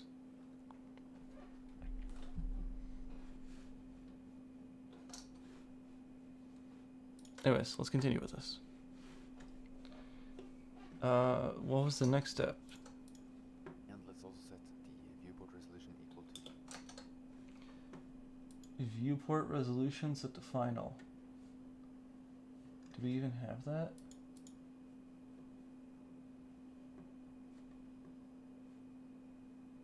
Wait, no, it was on liquid. No, shit.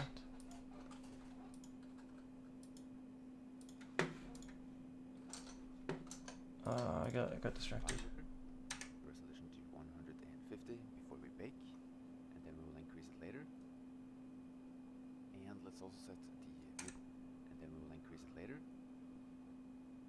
And let's also set the viewport resolution equal to the final resolution. Okay, so I guess we're gonna skip that stuff. Speed, I like to set the end value to 10 when we have 200.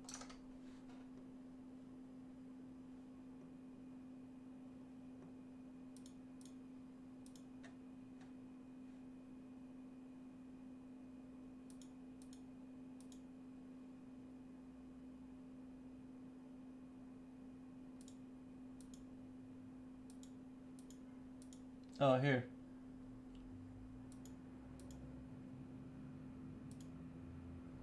No.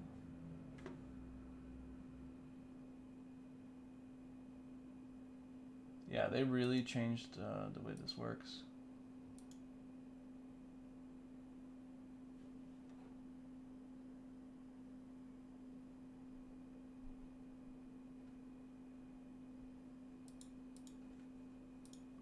Guess we could just stick it on gas for now. Okay. Sorry guys, they changed this up. We might have to do a different tutorial at this point, which I don't know if I want to continue doing this. I might just make this another stream on Twitch later. The original fluid object. Okay. Let's bake the simulation. Let's bake the simulation? Sure. I don't know what's gonna happen. Oh no, is it about to crash?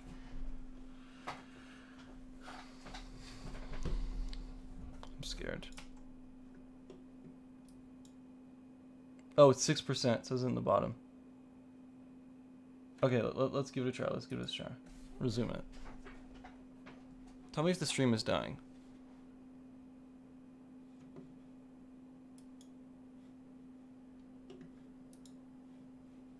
Is the stream still alive? It is, okay. Weather crashes mic. So portfolio reviews, yep. It's not that I don't want to do this, it's just I like with streaming at the same time, it makes the computer, you know, like there's a lot going on. Even a good computer still it's a lot. Alright, we're 20% in. It's portfolio reviews. I guess we could do a portfolio review while this is loading. I'm sure you can relate to the way I feel right now, where I'm just like, this is so fucking boring. Even though I like what I'm doing, I like the goal of making a water simulation, but the process is boring as hell. Like I'm just sitting right now looking at it, 26%. Waiting, 28%, you know. Anyways, let's pull up this guy's resume, Mr. Edwin.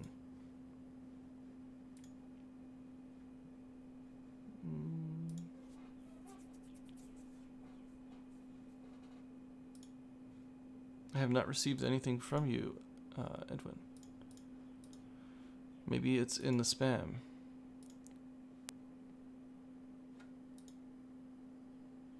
It is, Edwin RS. Don't roast too bad, I was just looking for ideas to put in my portfolio. Wait, you're looking for ideas or you're looking for a review? Because we do reviews. Checking your browser before accessing, Edwin. Okay.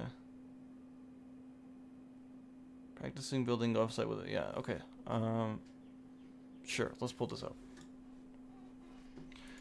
So, I try to say that a lot of people don't submit anything unless you're like ready to send it to a job, or you like, because that's when like the true advice comes out. Because like right now, if you're not done, there's probably a lot of things I'll say that you already know. If you're using a template, you don't tell anyone. It's fine. Just don't tell people. I've seen this portfolio many times before, actually, so I kind of know it's a template. But yeah, I wouldn't say anything. One thing I don't like about this this template is you have to click for information. It's not just there. Like, your name does not need a full page on its own. Your name and your title, like web developer, would go on the top of the page on the right or on the left here, and that's it. But this template really makes you like, you can't even scroll. You have to literally go about page, exit, work, exit, contact. Like, you have to manually go between pages. It's not very intuitive. Edwin, if I were you, you don't seem like you've invested too much time in this template. Just do something else. I'm not a fan of these templates. That's personal opinion.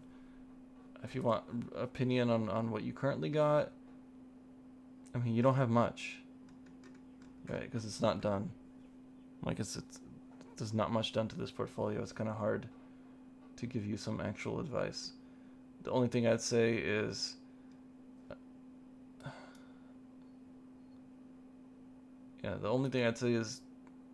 honestly, go to every other stream I've done. I say the same thing. Title of the application, tech stack that you used for the application, and 3 bullet points of something within it to talk about the application. So like saying ping pong using interactive controls, video of it working, and you have a to do here. Like, yeah, this is a little too. Camera's frozen. Did I kick out the cable again?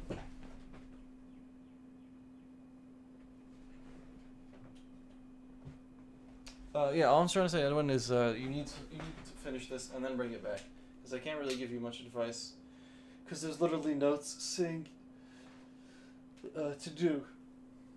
Like, you wouldn't send that to a job, right? Yeah, I think I'll unplug the camera again.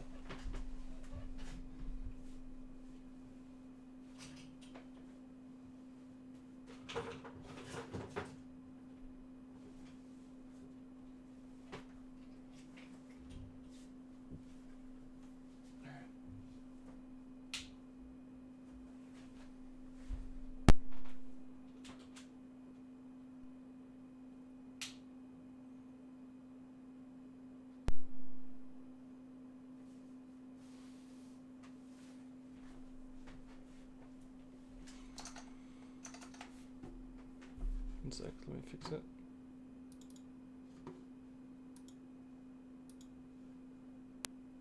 Hey, we're back. Hello. Yeah, sorry, Edwin. Not much I can give you feedback-wise, just because there's not much done here. I would definitely recommend finishing either this or another portfolio. Don't use a template like the portfolio. It should be simple enough. It's not like a full project. Yeah, honestly, that's very true, Anthony. I think if you're going to use a template, don't use one of the mainstream ones, because I'm telling you, I'm not an HR lady. I don't do this for a living, but I have seen this template multiple times now. Like, I saw it before you even said it. So, definitely be careful with templates. Like, imagine how many aspiring web developers there are out there right now, and how many of them are finding templates. Like, there's so many, dude. There's so many, and they're all applying to jobs, and these jobs are looking through their stuff all day, and they see them and they recognize it. So, like, you can hurt yourself by saving yourself time. You can hurt yourself by making your yeah, anyways, you get the point. It's not trying to roast you or anything. It's just like, it would suck, Anthony, if you put a bunch of work into your projects and a bunch of work into getting, to your skill level, for someone to be like, screw this guy, he's not even building his own portfolio, he's using a template. If your portfolio was a really complicated project, then I'd be like, fine, use a template. And I used a template for mine, to be honest, but I took like 3 portfolio templates and mixed them together into one. I was like, okay, I really like the skill display on this portfolio, and I really like the project display on this one, and I really like this one, but I don't like the nav bar. So I made like the nav bar by myself. Then I took one section from one template and used it there. I pretty much just reused the CSS they had. So I used templates to make my own, and that was still pretty fast. I made it in like 2 hours, and that was the one I kept while I was looking for jobs. I don't see a problem with taking ideas, even if it's a bit of code, and just reusing it. Yeah. I'm changing the portfolio website. I mean the content. Yeah. Yeah, definitely. I know. So let me explain to you, Edwin, the way I've explained it before. If you haven't seen it, making someone click for information is really frustrating. I don't care. Like, this template is fine for me. Like, I want work, I click on it, it's fine. But people will pick on it, and the harder you make something, the more they'll resent you. So I would just use a normal website that literally had, like, we had Ryan. His was pretty nice.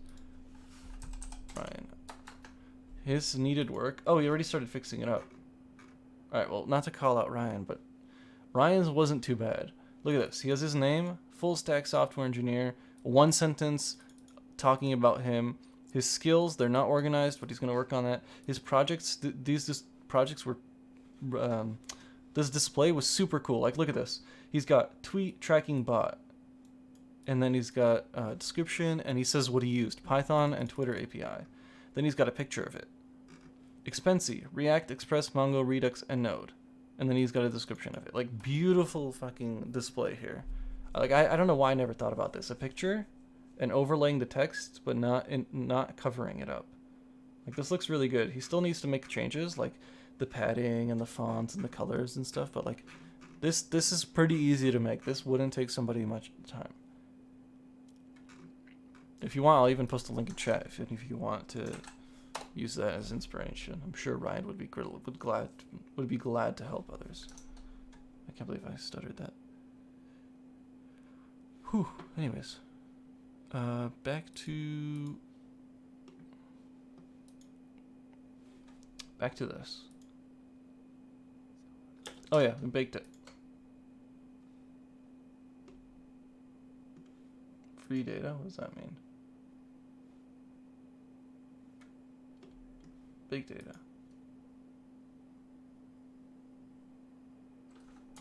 Fuck. We watched that yesterday, right? Ryan's portfolio? Yeah, I think it was yesterday.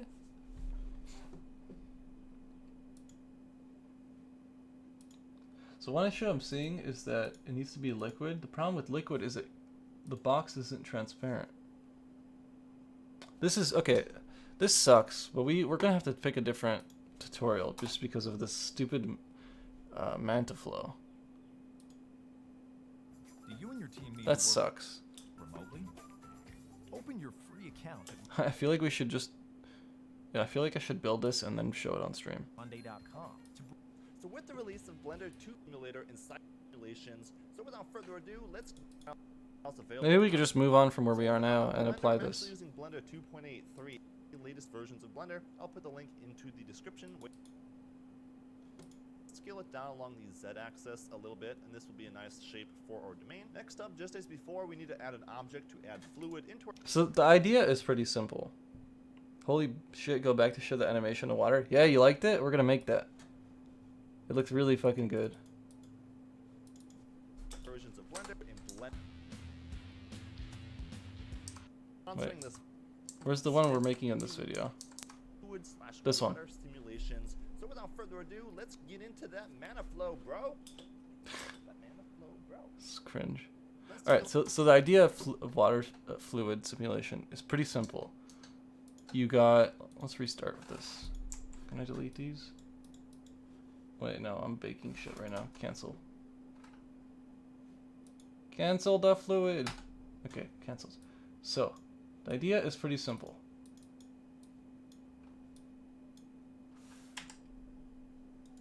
Delete, please. Okay.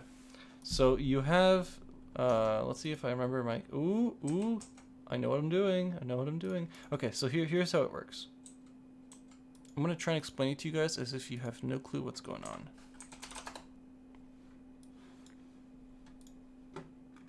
there's three things we have. We have a domain. We have a, what was the word? Obstacle. And we have the flow. Okay? And the domain is going to be the container. So if that's a bottle, beautiful bottle there, that is our domain. It has liquid and water inside of it. That is our domain, the outside. Our obstacle would be if we have, let's say, a pool of water or a bowl, right? And then we dropped the ball from the sky and it hit the water and made it splash everywhere. That ball would be our obstacle. And our flow would be the actual water in the bowl itself. Beautiful, isn't it?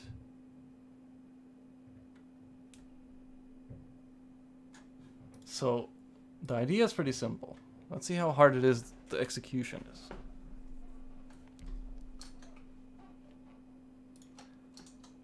Scale it down along the z-axis a little bit, and this will be a nice shape for our domain. Next up, just as before, we need to add an object to add fluid. 3, 3, 2. Let's just make this accurate to his sizes.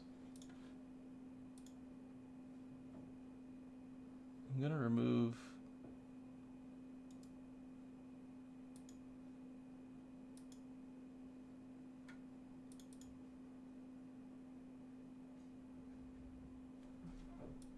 How do you remove these modifiers?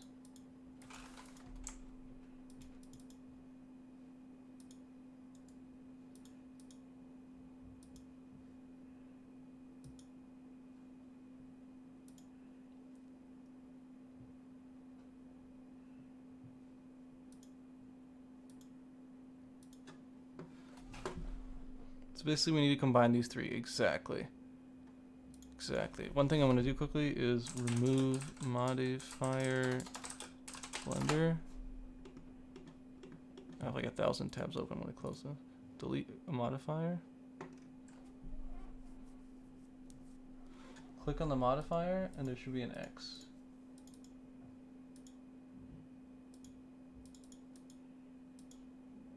True.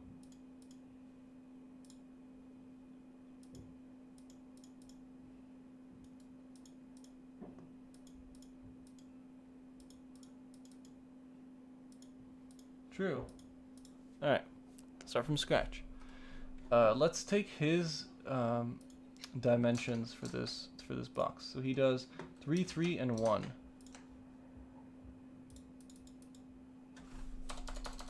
3 shite.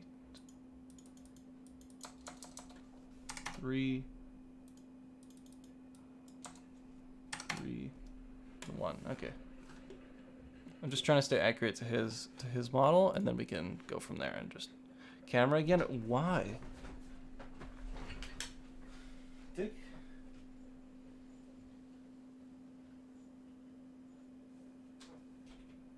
Okay, so on my end it seems fine. I think it's a software issue.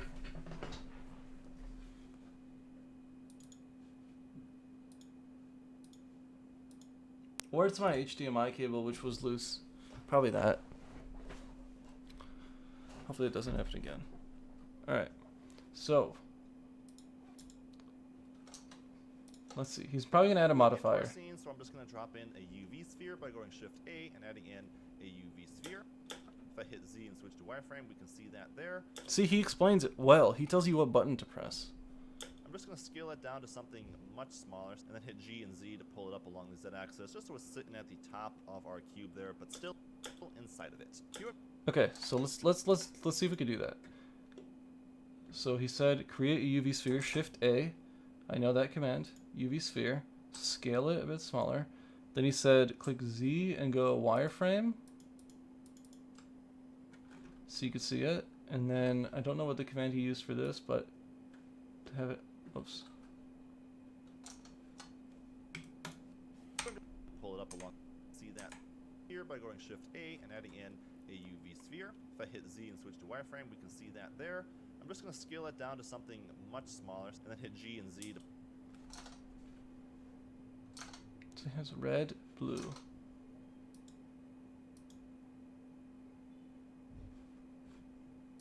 I'm just trying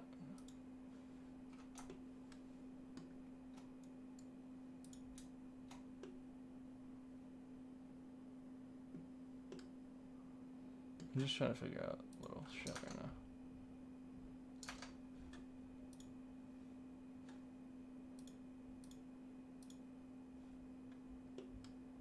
Wait, that was it. That was it.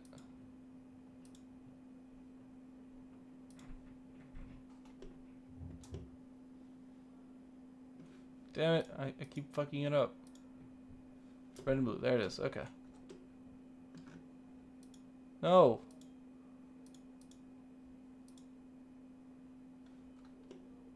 See how it just jumps? Anyways, fuck. I just read an article, multiple supercomputers should have to shut down in Europe because someone installed crypto mining malware on them. Imagine how rich they are now. That's crazy. How do you get away with that? How do you even, yeah, how do you even get away with that? That's quite the smart dude. They're probably hiring him now. Probably like, well, you're clearly smarter than everyone in our department, so you're hired.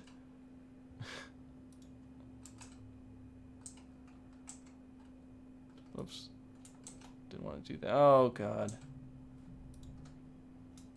No. There we go. Alright, scale it. GZ. Up. Awesome. We did it. I hope I would be that dude. That sounds like pull it up along big its time axis. jail This was time. sitting at the top of our cube there, but still inside of it. Here I'm just adding a few cubes to the bottom of the domain so you guys can see how to add some fluid obstacles as well. So now we can head over to the physics tab here and Oh, start setting up I'm gonna predict what he's gonna say. He said he's gonna say you're gonna add a few fluid, and you're gonna add a extruder. No. Start with an E. fluid Effector? settings. Effector? So for starters, let's grab those obstacles that we just added, choose fluid, and here we're going to choose a type of effector. This is just like Bang. a collision as it used to be in the old. All right, let's do that. Let's do that. Let's add a couple squares to the bottom. All right, you guys remember the commands? Shift A. We're gonna go and choose a cube.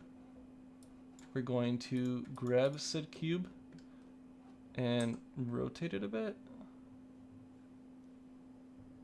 Sure, scale it down a bit. We're gonna shift mouse click. No, there we go. Gonna grab that. G and X. G and Z.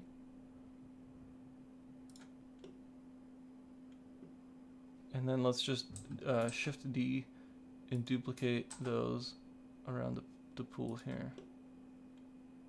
Alright, shit, the heights got all screwed up, so GZ. Slow it down like that, and then this one. Alright, I think that works for now. Maybe let's take this one, and G and X. Move it down here, G, Y. Move it up here.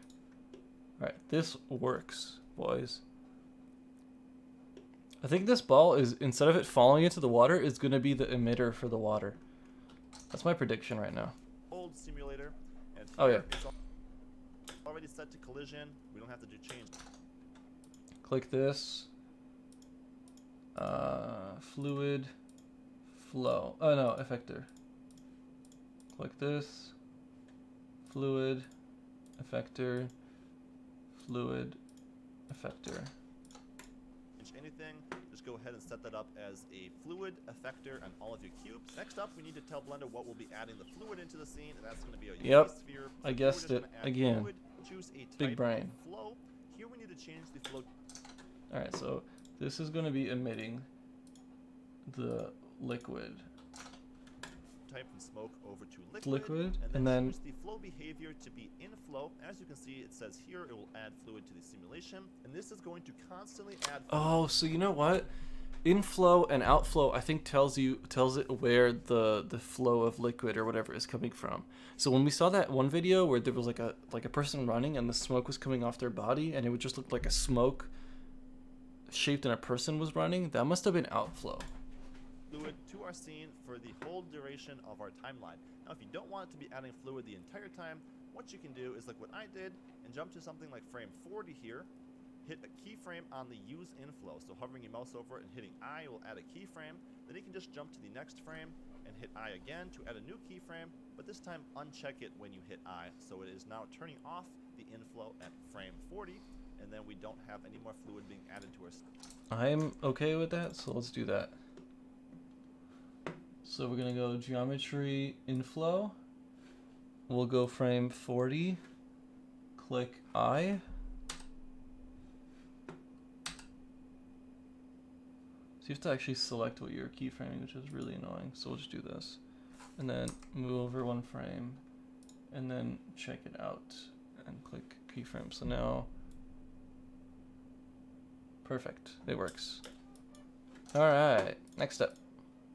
Scene after that point. So now it's time for our fluid domain settings. Grab To know this stuff, I'm trying to learn, but it's harder than it seems. Yeah, it's definitely harder than it seems. I feel like everything is like that. It sucks, but that's what it is. And under the fluid physics, choose fluid and choose a type of domain. And as you can see by default is set to gas, which is going to technically be smoke. We don't want that. We want to change that over to liquid for this. Yeah, so we can grab this big box here, and we're gonna click fluid domain liquid. Tutorial. So before we get into the domain settings, I want to tell you about some of the really cool features that ManaFlow offers. One of them being that you can resume bakes after you've already baked it. This is really cool because if you baked your simulation, you really like it, but you wish it was just a little longer, you don't have to rebake everything again like you would in the previous versions of Blender. With ManaFlow, you can just resume your bake and continue from that point. Really cool. Also, you can bake the fluid, the mesh, and the particles all in different sections. This also allows for a little bit quicker baking and more control. If you want to tweak the particles without tweaking your fluid mesh, you can go ahead and just rebake the particles. And another thing that I was really excited to find is that ManaFlow is seemingly multi-threaded. And I believe this is a pretty new feature, but that means that it will take advantage of multiple CPU cores to speed up your baking process, which I was really excited to find. As a lot of you guys know, the previous Fluid Simulator was not multi-threaded at all. With ManaFlow, I can even use all 64 cores on the 3990X Threadripper processor back there to accelerate my bakes. Now, it's still not crazy fast, and it only seemed to utilize the cores to about 20 to 30%. But the fact that it's using all of the cores means that higher core processors are going to process your simulations faster. I don't know if this might even get faster with the future builds, but it's really good news to see that it's multi-threaded and that a higher core processor will make your bakes happen faster. So let's get into some of these cool settings inside of the domain. Starting off with the fluid resolution, we'll leave this at 64 for now, but once we want to do our final bake, we'll crank the resolution up a little bit higher. Then we have the timescale.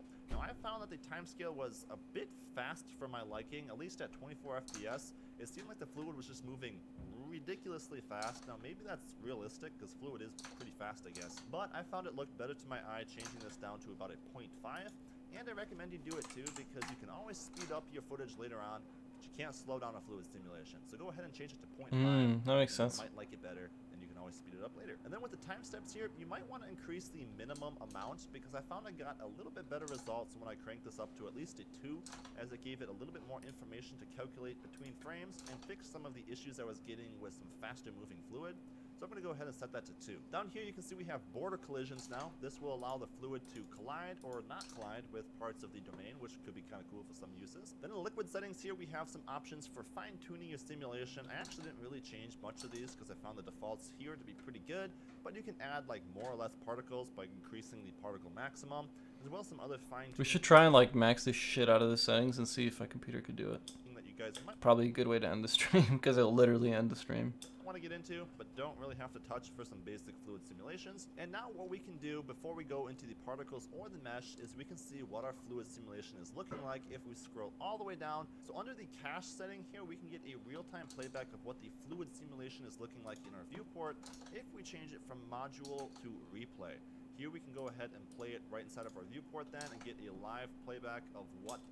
Oh shit. Alright, you guys ready for the stream to crash?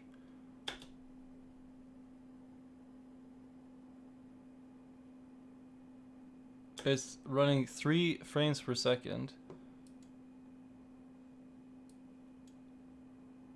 but I don't actually see anything happening.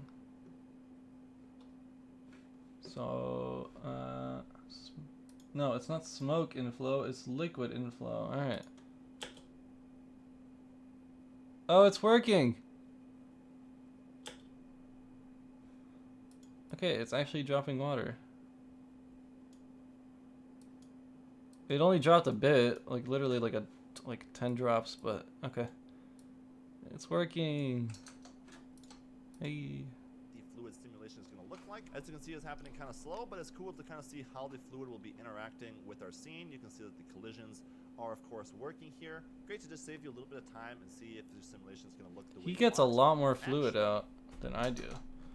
By frame 40, I have to move over those keyframes. Right here, these two. Move them to like frame 80 maybe. Maybe even more. Wait. If I...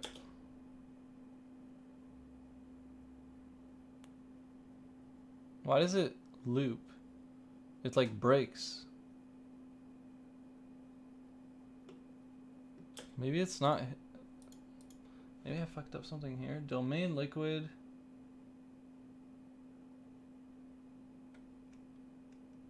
Replay.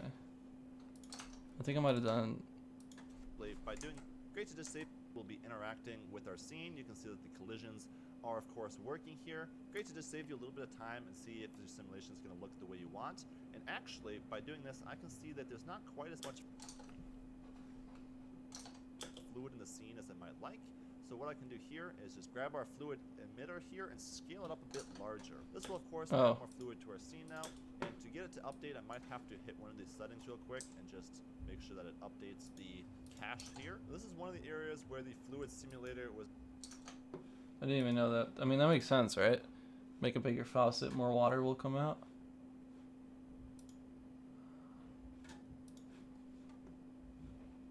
Oh, frame start, frame end.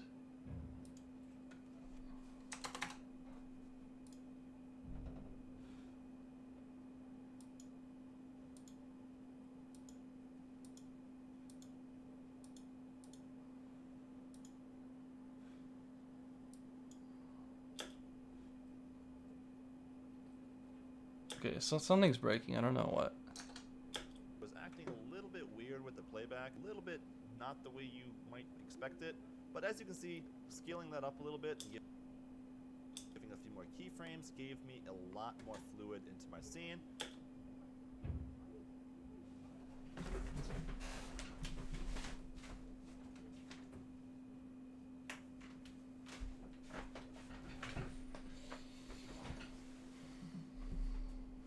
Which you may or may not want. This looks for tutorial. So here you can see I just click the bake button, let it go for how much fluid you might be adding to your scene and kind of tweak your settings respectively. So when I'm happy now with the amount of fluid in the scene, I'm going to go ahead and change that back from replay over to module where I can start baking some of the different stages here. You'll also want to change the end frame of the cache here, as it's only going to bake 50 frames right now.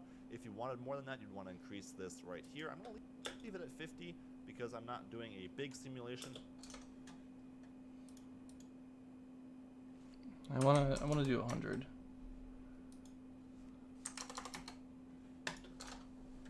For this tutorial. So here you can see I just click the bake button, let it go for a while, and then hit escape. And the cool thing is that you can click resume.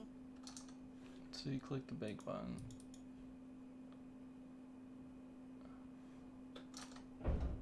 And continue your bake, or you can free your bake. This is something you could never do before, and it's really cool. You just click resume and it picks up from where it left off.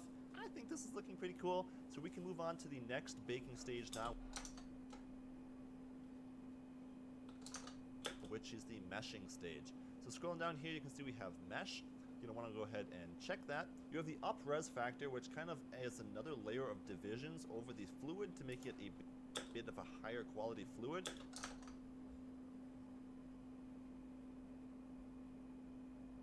Okay. So something's broken, obviously. It's working, but then it's like...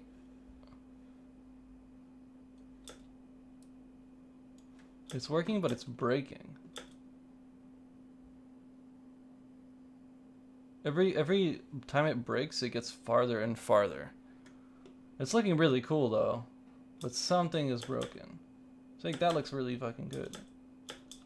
But then it breaks. Why is it doing that? Inflow, use inflow, and I actually have it turn off right there.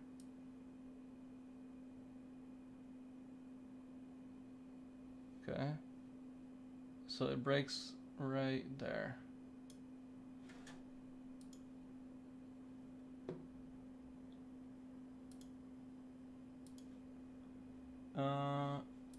What about our domain maybe? Domain, liquid.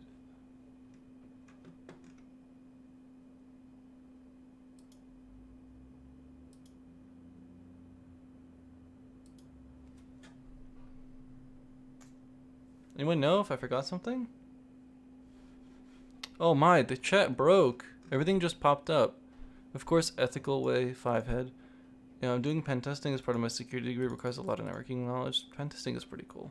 I did a bit of that stuff, like learning how to break into people's internet, how to brute force, how to take like a list and brute force it. Yeah, some pretty cool stuff there. Studying cybersecurity, but my school sucks, so I'm learning testing on my own. There's some decent Udemy courses on that stuff, to be honest. I don't know why YouTube broke that bad. That's the thing. I'm second year and we had total 0 hours. We'll start in third year, which is so stupid. Damn. I mean, it's high school. In high school, all I did was like basic physics. 3 FPS. Oof. I mean, it makes sense. It's a math-heavy simulation. Cybersecurity involves and should involve programming. Like you have to build tools to exploit things. So learning how to program in like C and C++ is pretty good. I bought one course a few days ago. There's one I bought a while back from like one dude called Zaid or something like that. Networking Z was like his, or Security Z. He had some kind of like name behind it. Basic physics, so boring. I enjoyed it actually. I actually enjoyed physics because it was like, because you can relate it to real life better than like other stuff. That's him. Okay, so he guess he's still making courses, but I got his course like a long ass time ago. Yeah. I wonder why it's breaking. Do you guys have any thoughts why it could be breaking?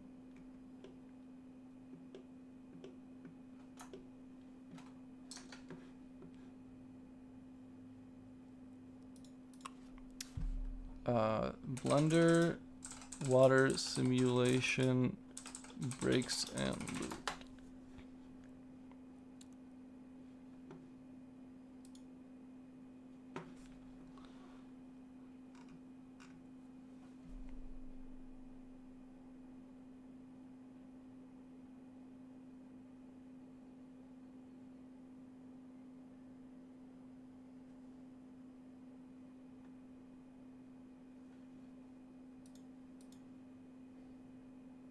Yeah, I have that course. Zaid's, yeah, that guy. That course is really good. I got the one from a while back. That was like 2-3 years ago now.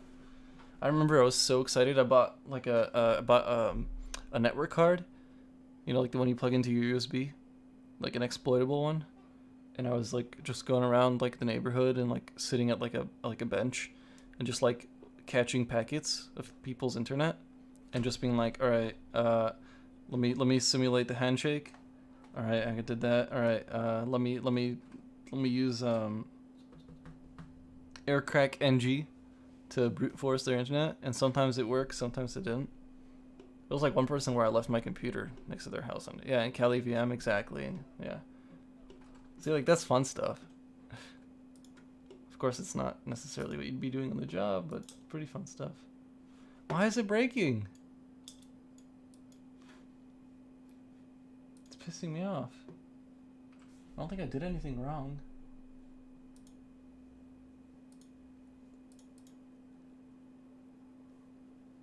Alright, let's re-simulate it, see what happens.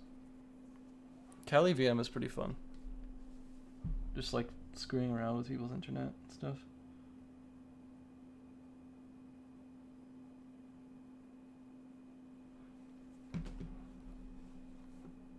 was pretty fun stuff.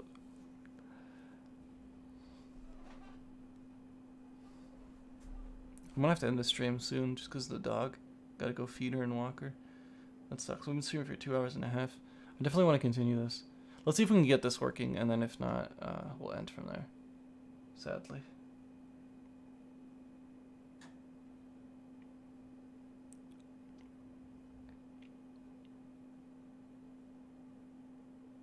Alright, a couple more frames, 3 more frames, 2 more frames, 1 more frame. Alright, play. Hey, it works! Okay, it got really aggressive at the end there for some reason. You see that red? When it just shoots sideways? Why? So you see, like, no simulation is ever the same. It just keeps going. Okay, I'll take it. I will fucking take it. That's so freaking cool. Like, look at all those particles, dude. Look at all those bitches going around. Woo. That's freaking awesome. Oh my god, my YouTube is actually broken. Every time you guys talk, it comes in like 10 messages at a time. That course is really good. I enjoyed physics too until I got to my high school. Yeah, teachers suck sometimes. Wireless network adapter? Yeah, wireless network adapter. It was like one of the alpha ones. It was the really expensive one. It was like $50 or something. I got the course a couple of years ago. I only realized how good it is because of what I'm learning in college. It was a really good course. Like, he was actually really good at making the course. He made it pretty easy, pretty simple. Yeah. Camera is still F. Dude, yeah, fuck it. We'll just end on that camera. But let's finish this. Let's try and like maybe do the mesh. So even at 64 divisions, if you have it set to an up-res factor of 2, it's going to be a higher quality than 64 divisions of our old fluid simulator inside of Blender. What you also want to do is enable use speed vectors. This is a way of adding some motion blur to your fluid because it really helps the realism of fluid to add a bit of blur. And it doesn't really work with the cycles blur because it takes insanely long right now to render. Might be a bug, but if you choose use speed vectors, there's a way that we can add some motion blur to changed. You can play around with some. Choose big mesh. Oh, I'm so ready for this. Imagine if we spam chat. I wouldn't. Nothing would happen to me. It would happen to YouTube. But I'm just. I don't know. It just feels weird.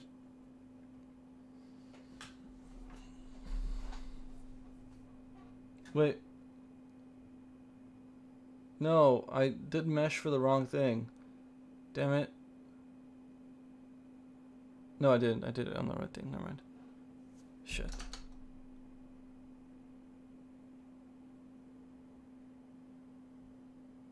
I don't know. We'll see. Spam chat. Oh, shit. Okay, whoa. Oh, shit.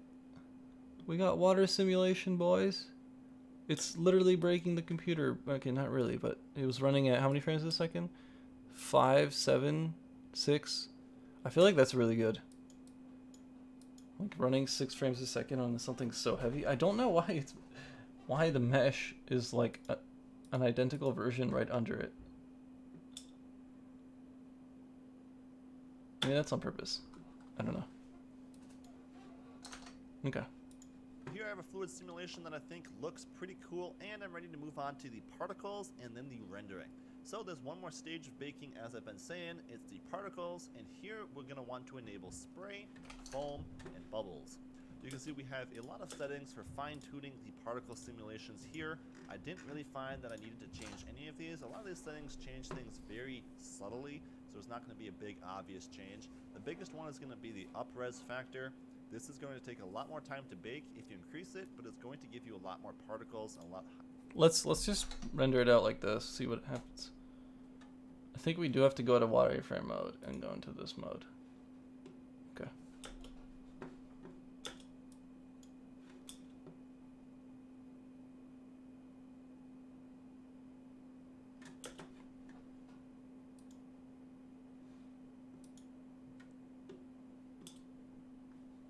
Oh, we have to have a light added. Shift A. A lamp. Light. Just a sun.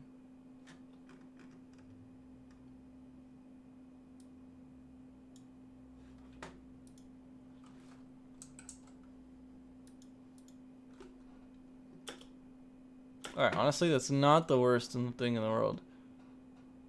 Like, this is a good start. I think we made good progress today, to be honest.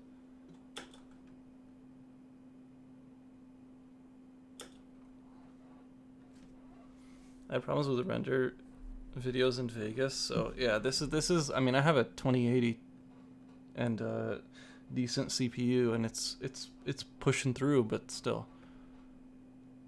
You don't understand the struggle till you blender with a trackpad. I did Unity dev, like game dev on a trackpad on a Mac. So I might understand a little bit, but yeah. That's like the reason I built a computer. I was like, fuck all this laptop garbo. The donut stuff, the stuff that's okay, so non-simulation stuff is not bad at all on your computer. Except for, like, you're gonna use probably high res like textures, like 8K textures, so that might be a bit of work, but it's nothing as bad as simulations, because like here it's constantly calculating where all these particles are gonna go, all at the same time. And when you bake, it does it like one at a time, and then it finds their path, and then it tells them where to go. But yeah, it's still pretty heavy.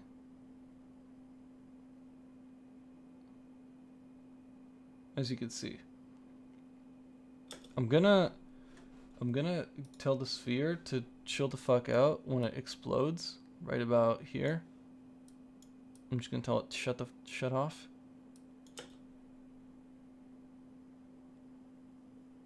See, it explodes. I don't want that.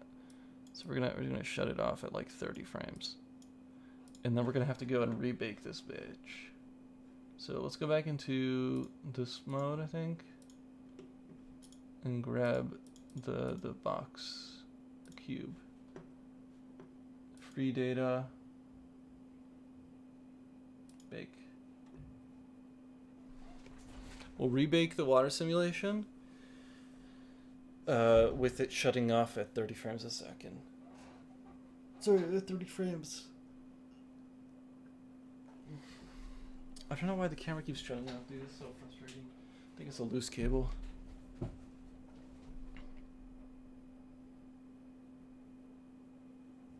I'll just remove it.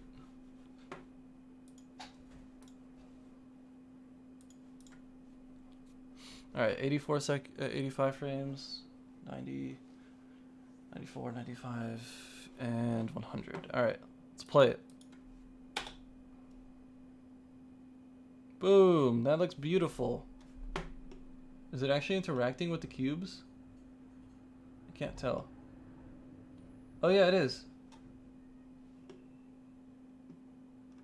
It is interacting with the cubes. Okay. Now we're gonna go and we're gonna move back to frame 1, and we're gonna bake in the mesh. Higher playback, a little bit baking some of the different stages here. You also want to change leave it at 50, which is the meshing, the layer of divisions over the fluid to make it a bit of a higher quality. Wait, did I put it in final? I did. Okay, speed vectors on. All right, couple more seconds. There we go. Now Fluid, so quality than 64. Let's go This particles. is a way of adding a bug, but if you choose, then choose here. But I found default to look just good enough. Pretty cool, and I'm ready to move on to the particles and then the rendering. So there's one more stage of baking, as I've been saying. It's the particles, and here we're gonna want to enable spray, foam, and bubbles. You can see. So I did that, but it didn't look anything like his. We have a lot of settings. Like, look how when he does it. Change things very subtle. This is going to take a lot more time to bake if you increase it, but it's going to give you a lot more particles, a lot higher resolution particles, I guess. I found that you really don't need to use the up-res factor if you have about 128 divisions or more on your fluid simulation, but you could do like a low-quality bake on your fluid here, and then a higher quality version of the particles by up-resing it here, changing it to 2, and getting more quality. But with those selected, all we need to do is choose bake particles. This again will happen quite fast at only 64 divisions, and there you can see we just got a little bit of extra particles added to our scene. And if we go ahead over to the particle simulations here, you can see we have all of those particles as particle simulations now in Blender. So I can turn off the view on some of these, and you can see that the spray is the particles on the edge of your wave there, kind of creating that spray. That's something that's really Okay, so if we go into particle simulation and turn off this. Oh shit. Okay. cool in ManaFlow to kind of rendering our finished fluid. I'm going to go ahead and bake this at a higher resolution that I want for our scene. I can see the simulation is working. Does he give us the I water? want my higher resolution. So for my final bake in this tutorial, I'm going to go for 128 divisions. Okay, so we're going back into here. I'm gonna free the data. 128 divisions. I recommend going even higher if you can, but it's going to be hardware limited if you don't. I will have definitely try a hardware. higher version and then post it in Discord later. Maybe a bit behind, but what exactly is actual baked particles? Okay, so baking is... So when you're running a simulation, it's constantly randomizing where all these particles are going, and it's an actual, like, close as it can to real life simulation. Like when I drop a ball, it's telling the ball bounce here, bounce there, bounce whatever. When you bake, you're putting it in permanently. So when you bake a simulation, you're baking the path of where everything's going to go, so that it doesn't have to recalculate every time you press spacebar and do a different simulation. You're baking in the simulation that you just ran. If you were to bake in shadows in a video game, like let's say like you had a sun, right, and it was casting a shadow through a window on the floor in a video game, and you were building the video game, you wouldn't bake anything because you're still moving things around. But once you're done, you bake the shadows into the floor, where instead of there being an actual shadow on the floor, it literally just paints the dark shadow onto the floor. Does that make sense? Because the sun's not going to be moving, and the things in the house casting those shadows aren't going to be moving. The only difference is you're going to have more shadows if you have like a player walking through. So you bake in the shadows onto the floor, and then it doesn't have to calculate shadows while the game is playing, and it doesn't have to use that computing power. That makes sense? Nice. Going up to 200 looks pretty nice. All the way up to 256 looks really cool if you can go that high.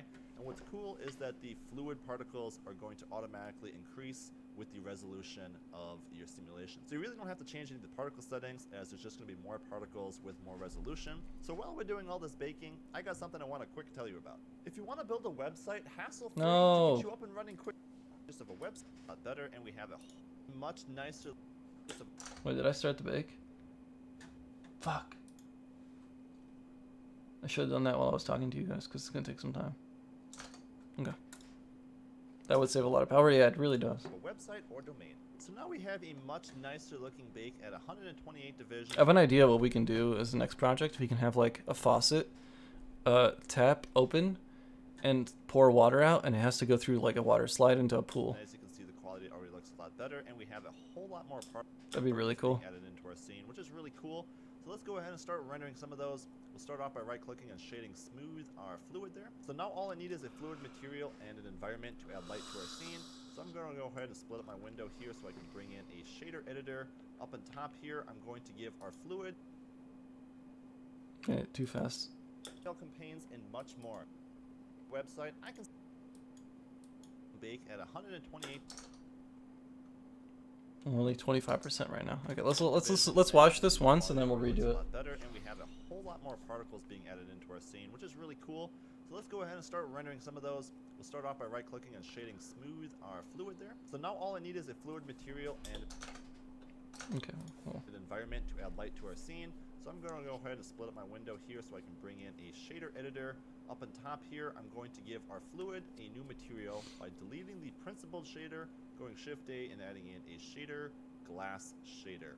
Here we're just going to change it to 1.3333, and that will work just fine for our glass shader, connecting it up there. Change it from Eevee over to Cycles, just as it's a bit easier to get nicer looking results with Cycles. And then I'm going to jump to the world settings here and choose an environment texture under the color here.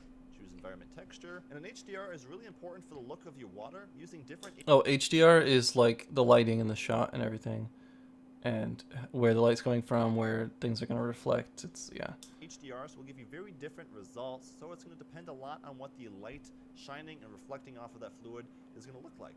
For this one, I found a colorful studio HDR from HDR Haven. Looks really cool. Link to it in the description where you guys can check it out. So go ahead and Please open don't that be up. paid. Please don't be paid. Please don't be paid. Oh, it's not paid. Fuck yeah. 16K? Are we about to render out a water simulation at like insanely high? Ooh, that looks so cool. Okay, sorry, I got distracted. And if we switch to rendered view here at the bottom, you can see that we have ba-boom, our fluid being rendered in cycles. Now I'm going to jump over to our render properties here, and under the film, I'm going to choose transparent, and then here I'm going to choose transparent glass. Now this is a pretty new feature and actually might be in the 2.83 alpha only, so you guys might want to download the latest version to make sure you have that feature. But if you choose transparent glass, that's going to make it look a lot more like water. And I just found I like the look of transparent glass without it reflecting the environment so much, just taking the lighting basically. And as you can see, it looks a bit more like water in my opinion. Now we just need to start rendering these particles. So the particles can be rendered as icospheres. So we're going to jump back to... We're 57%. Holy shit. God, that would have been a kick in the balls if it was like 50 quid for the pack. Oh, dude, he did that once. That's why I was like, I really like this guy's videos. They're really good. But one time he screwed me over. I watched a 30-minute video. And then he's like, oh, so if you want this file, you have to... it's for my $3 a month Patreon. And I'm like, I get it. I respect it. But fuck you. Like, say it at the start of the video. I hate paid things in tutorials. I don't think they're bad. Just say it up front. Just be like, hey, it's a free video, but I do need to make money to post these videos, and I made these textures, and I take the time and spent to make them. So if you'd like it, it's in my Patreon, which is $3 a month. Yeah, you should say it in the beginning. Exactly. If you said it in the beginning, I wouldn't care, because then I wouldn't have committed 20 minutes. Even though you could just go get a different texture for somewhere else that's probably similar. But yeah, that's understandable. Oh man, we're at 70%. Alright, let's keep watching. solid We might just have to stop here. view here. I'm going to put my cursor over to the side here and go Shift A and add in a mesh icosphere. Now I'm going to change the icosphere settings down to just one subdivision because we're going to have a lot of these particles in the scene and we want them to be as low res as we can get away with. And what I'm also going to do is add a material now to this icosphere. So we're going to click New Material, and up here I'm just going to delete the principled shader again, and I'm just going to add in a diffuse shader here. Now I'm going to add in an add shader to connect it up with another glass shader. So I'm going to also add in a glass shader. We'll change it to 1.333 again, connect the glass into the bottom socket, the diffuse into the top, and then I'm going to take the color value down a little bit by taking the value here down to about a 0.5. Connect it up to your surface, and we have a simple little material here that will look like a nice little foam bubble once it's rendered on our fluid. And then for the bubbles, you want to make a separate object, so I'm just going to hit Shift D to duplicate my little icosphere there. And for this, it's just going to be the glass material. I don't need the diffuse or the add, so I can delete both of those. And then you can make the color a little bit brighter and maybe just a tiny bit blue for the... Does it make sense what he's doing right now? He's making the particles as two objects, and then he's going to say to the particle simulation, replace each simulated particle with this item that I created. So even though there's only two that he created manually, he's going to tell it to duplicate those times the millions of water particles that there are in the simulation. That makes sense? Bubbles. Also, when you duplicate that material, you're going to want to make sure you hit that 2 button before you change any of the materials, because otherwise you will delete your original material like a dummy-dumb and have to go ahead and recreate it like I just had to do here. So then under the bubbles, we're going to choose that to be rendering as an object as well, except this time it's going to be icosphere 1, which is going to have that new bubble there you go. material on it. And then another little bonus tip here is one of the issues I found within Manaflow is that sometimes you'll get a pattern like a grid on your simulation. This is something I saw a lot of people talking about. You notice that the particles look kind of like they're on a grid pattern on your fluid simulation. Now I was told this is a bug that will likely be fixed in a future version of Blender, but kind of a workaround to hide this pattern at the moment is to duplicate your icosphere multiple times, make a collection out of them, and make them all a bit different in their rotation. So, for example here, I'm going to go ahead and hit Shift D to duplicate my icosphere here, scale it down a little bit, and then I'm going to tab into edit mode and pull it off of its orange origin point right there. You can also kind of mess with the scale here a little bit if you want to make some of those particles look a little bit different in shape. Then you're just going to go ahead and grab all of those particles, go Control G. Don't complain about the render time, Mike. Fixer said it takes them 24 hours per frame for the big animated films. That's insane. Is that for real? 24 hours per frame? There's actually a company that has like 45,000 GPUs inside of a warehouse, and they will... shit, I got another email. Yeah, and they fuck. What was I saying? Sorry, 45,000 GPUs in a building, and they'll render farm your video. So they'll take your video, which is, let's say, 200 frames, and render all 200 frames at the same time on different GPUs to cut down your time by 200, right? Because like if you're doing a frame at a time on your personal computer, or you could do every single frame at the same time on, 200 different GPUs in a warehouse. Yeah, it's pretty crazy. I think Josh started streaming. I just got a bunch of emails. Yeah. I just got a bunch of emails of him streaming. Or sorry, of him like doing resume reviews or some shit. It's 24 hours a frame, but they use a shit ton rendering different frames. Yeah, that's crazy still. But you know what? That's why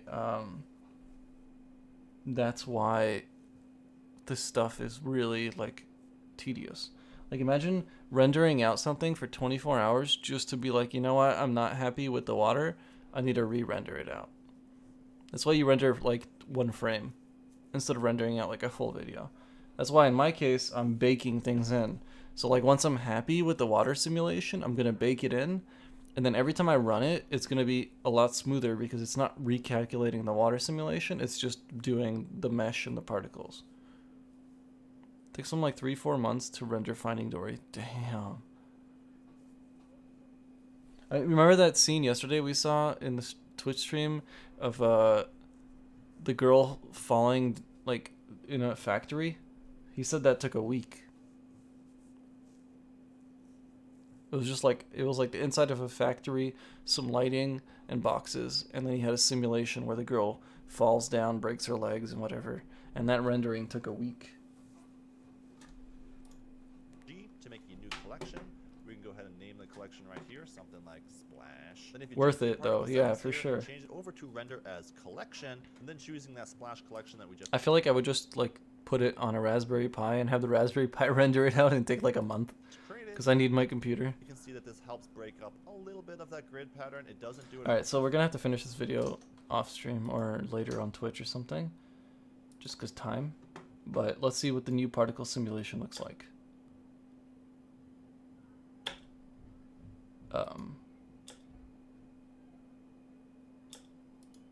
What?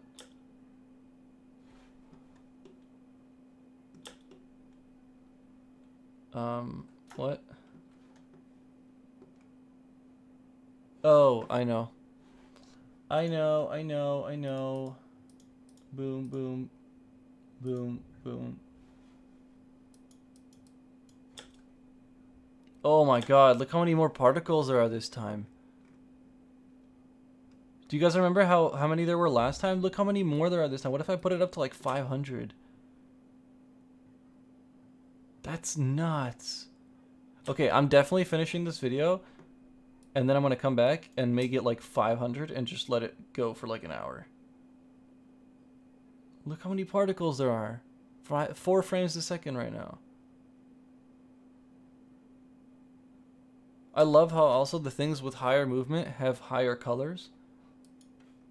Like, sorry, dark, like red is like crazy movement, and then blue is slow. See like how slowly everything becomes blue? That looks like actual water. So we click on the water and you shade smooth. Okay, yeah, I gotta continue this after the stream, but I'm definitely gonna show this to you guys when it's done. I really appreciate all you guys being here, for real. 1,000 subs, big number. I know there's a lot of people left for some reason. I mean, not for some reason, for the reason that this is kind of like just a chill stream for us that actually care about this stuff. But we'll get back to normal streams next time, and then I guess we can continue this on Twitch if those of you like Anthony, Driz, enjoyed this stuff, we could just continue this on Twitch. Yeah. Don't think I have anything else. I need to make.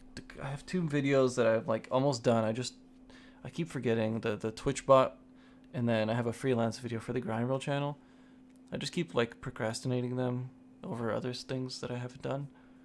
So I got to do those. But yeah, see you guys tomorrow.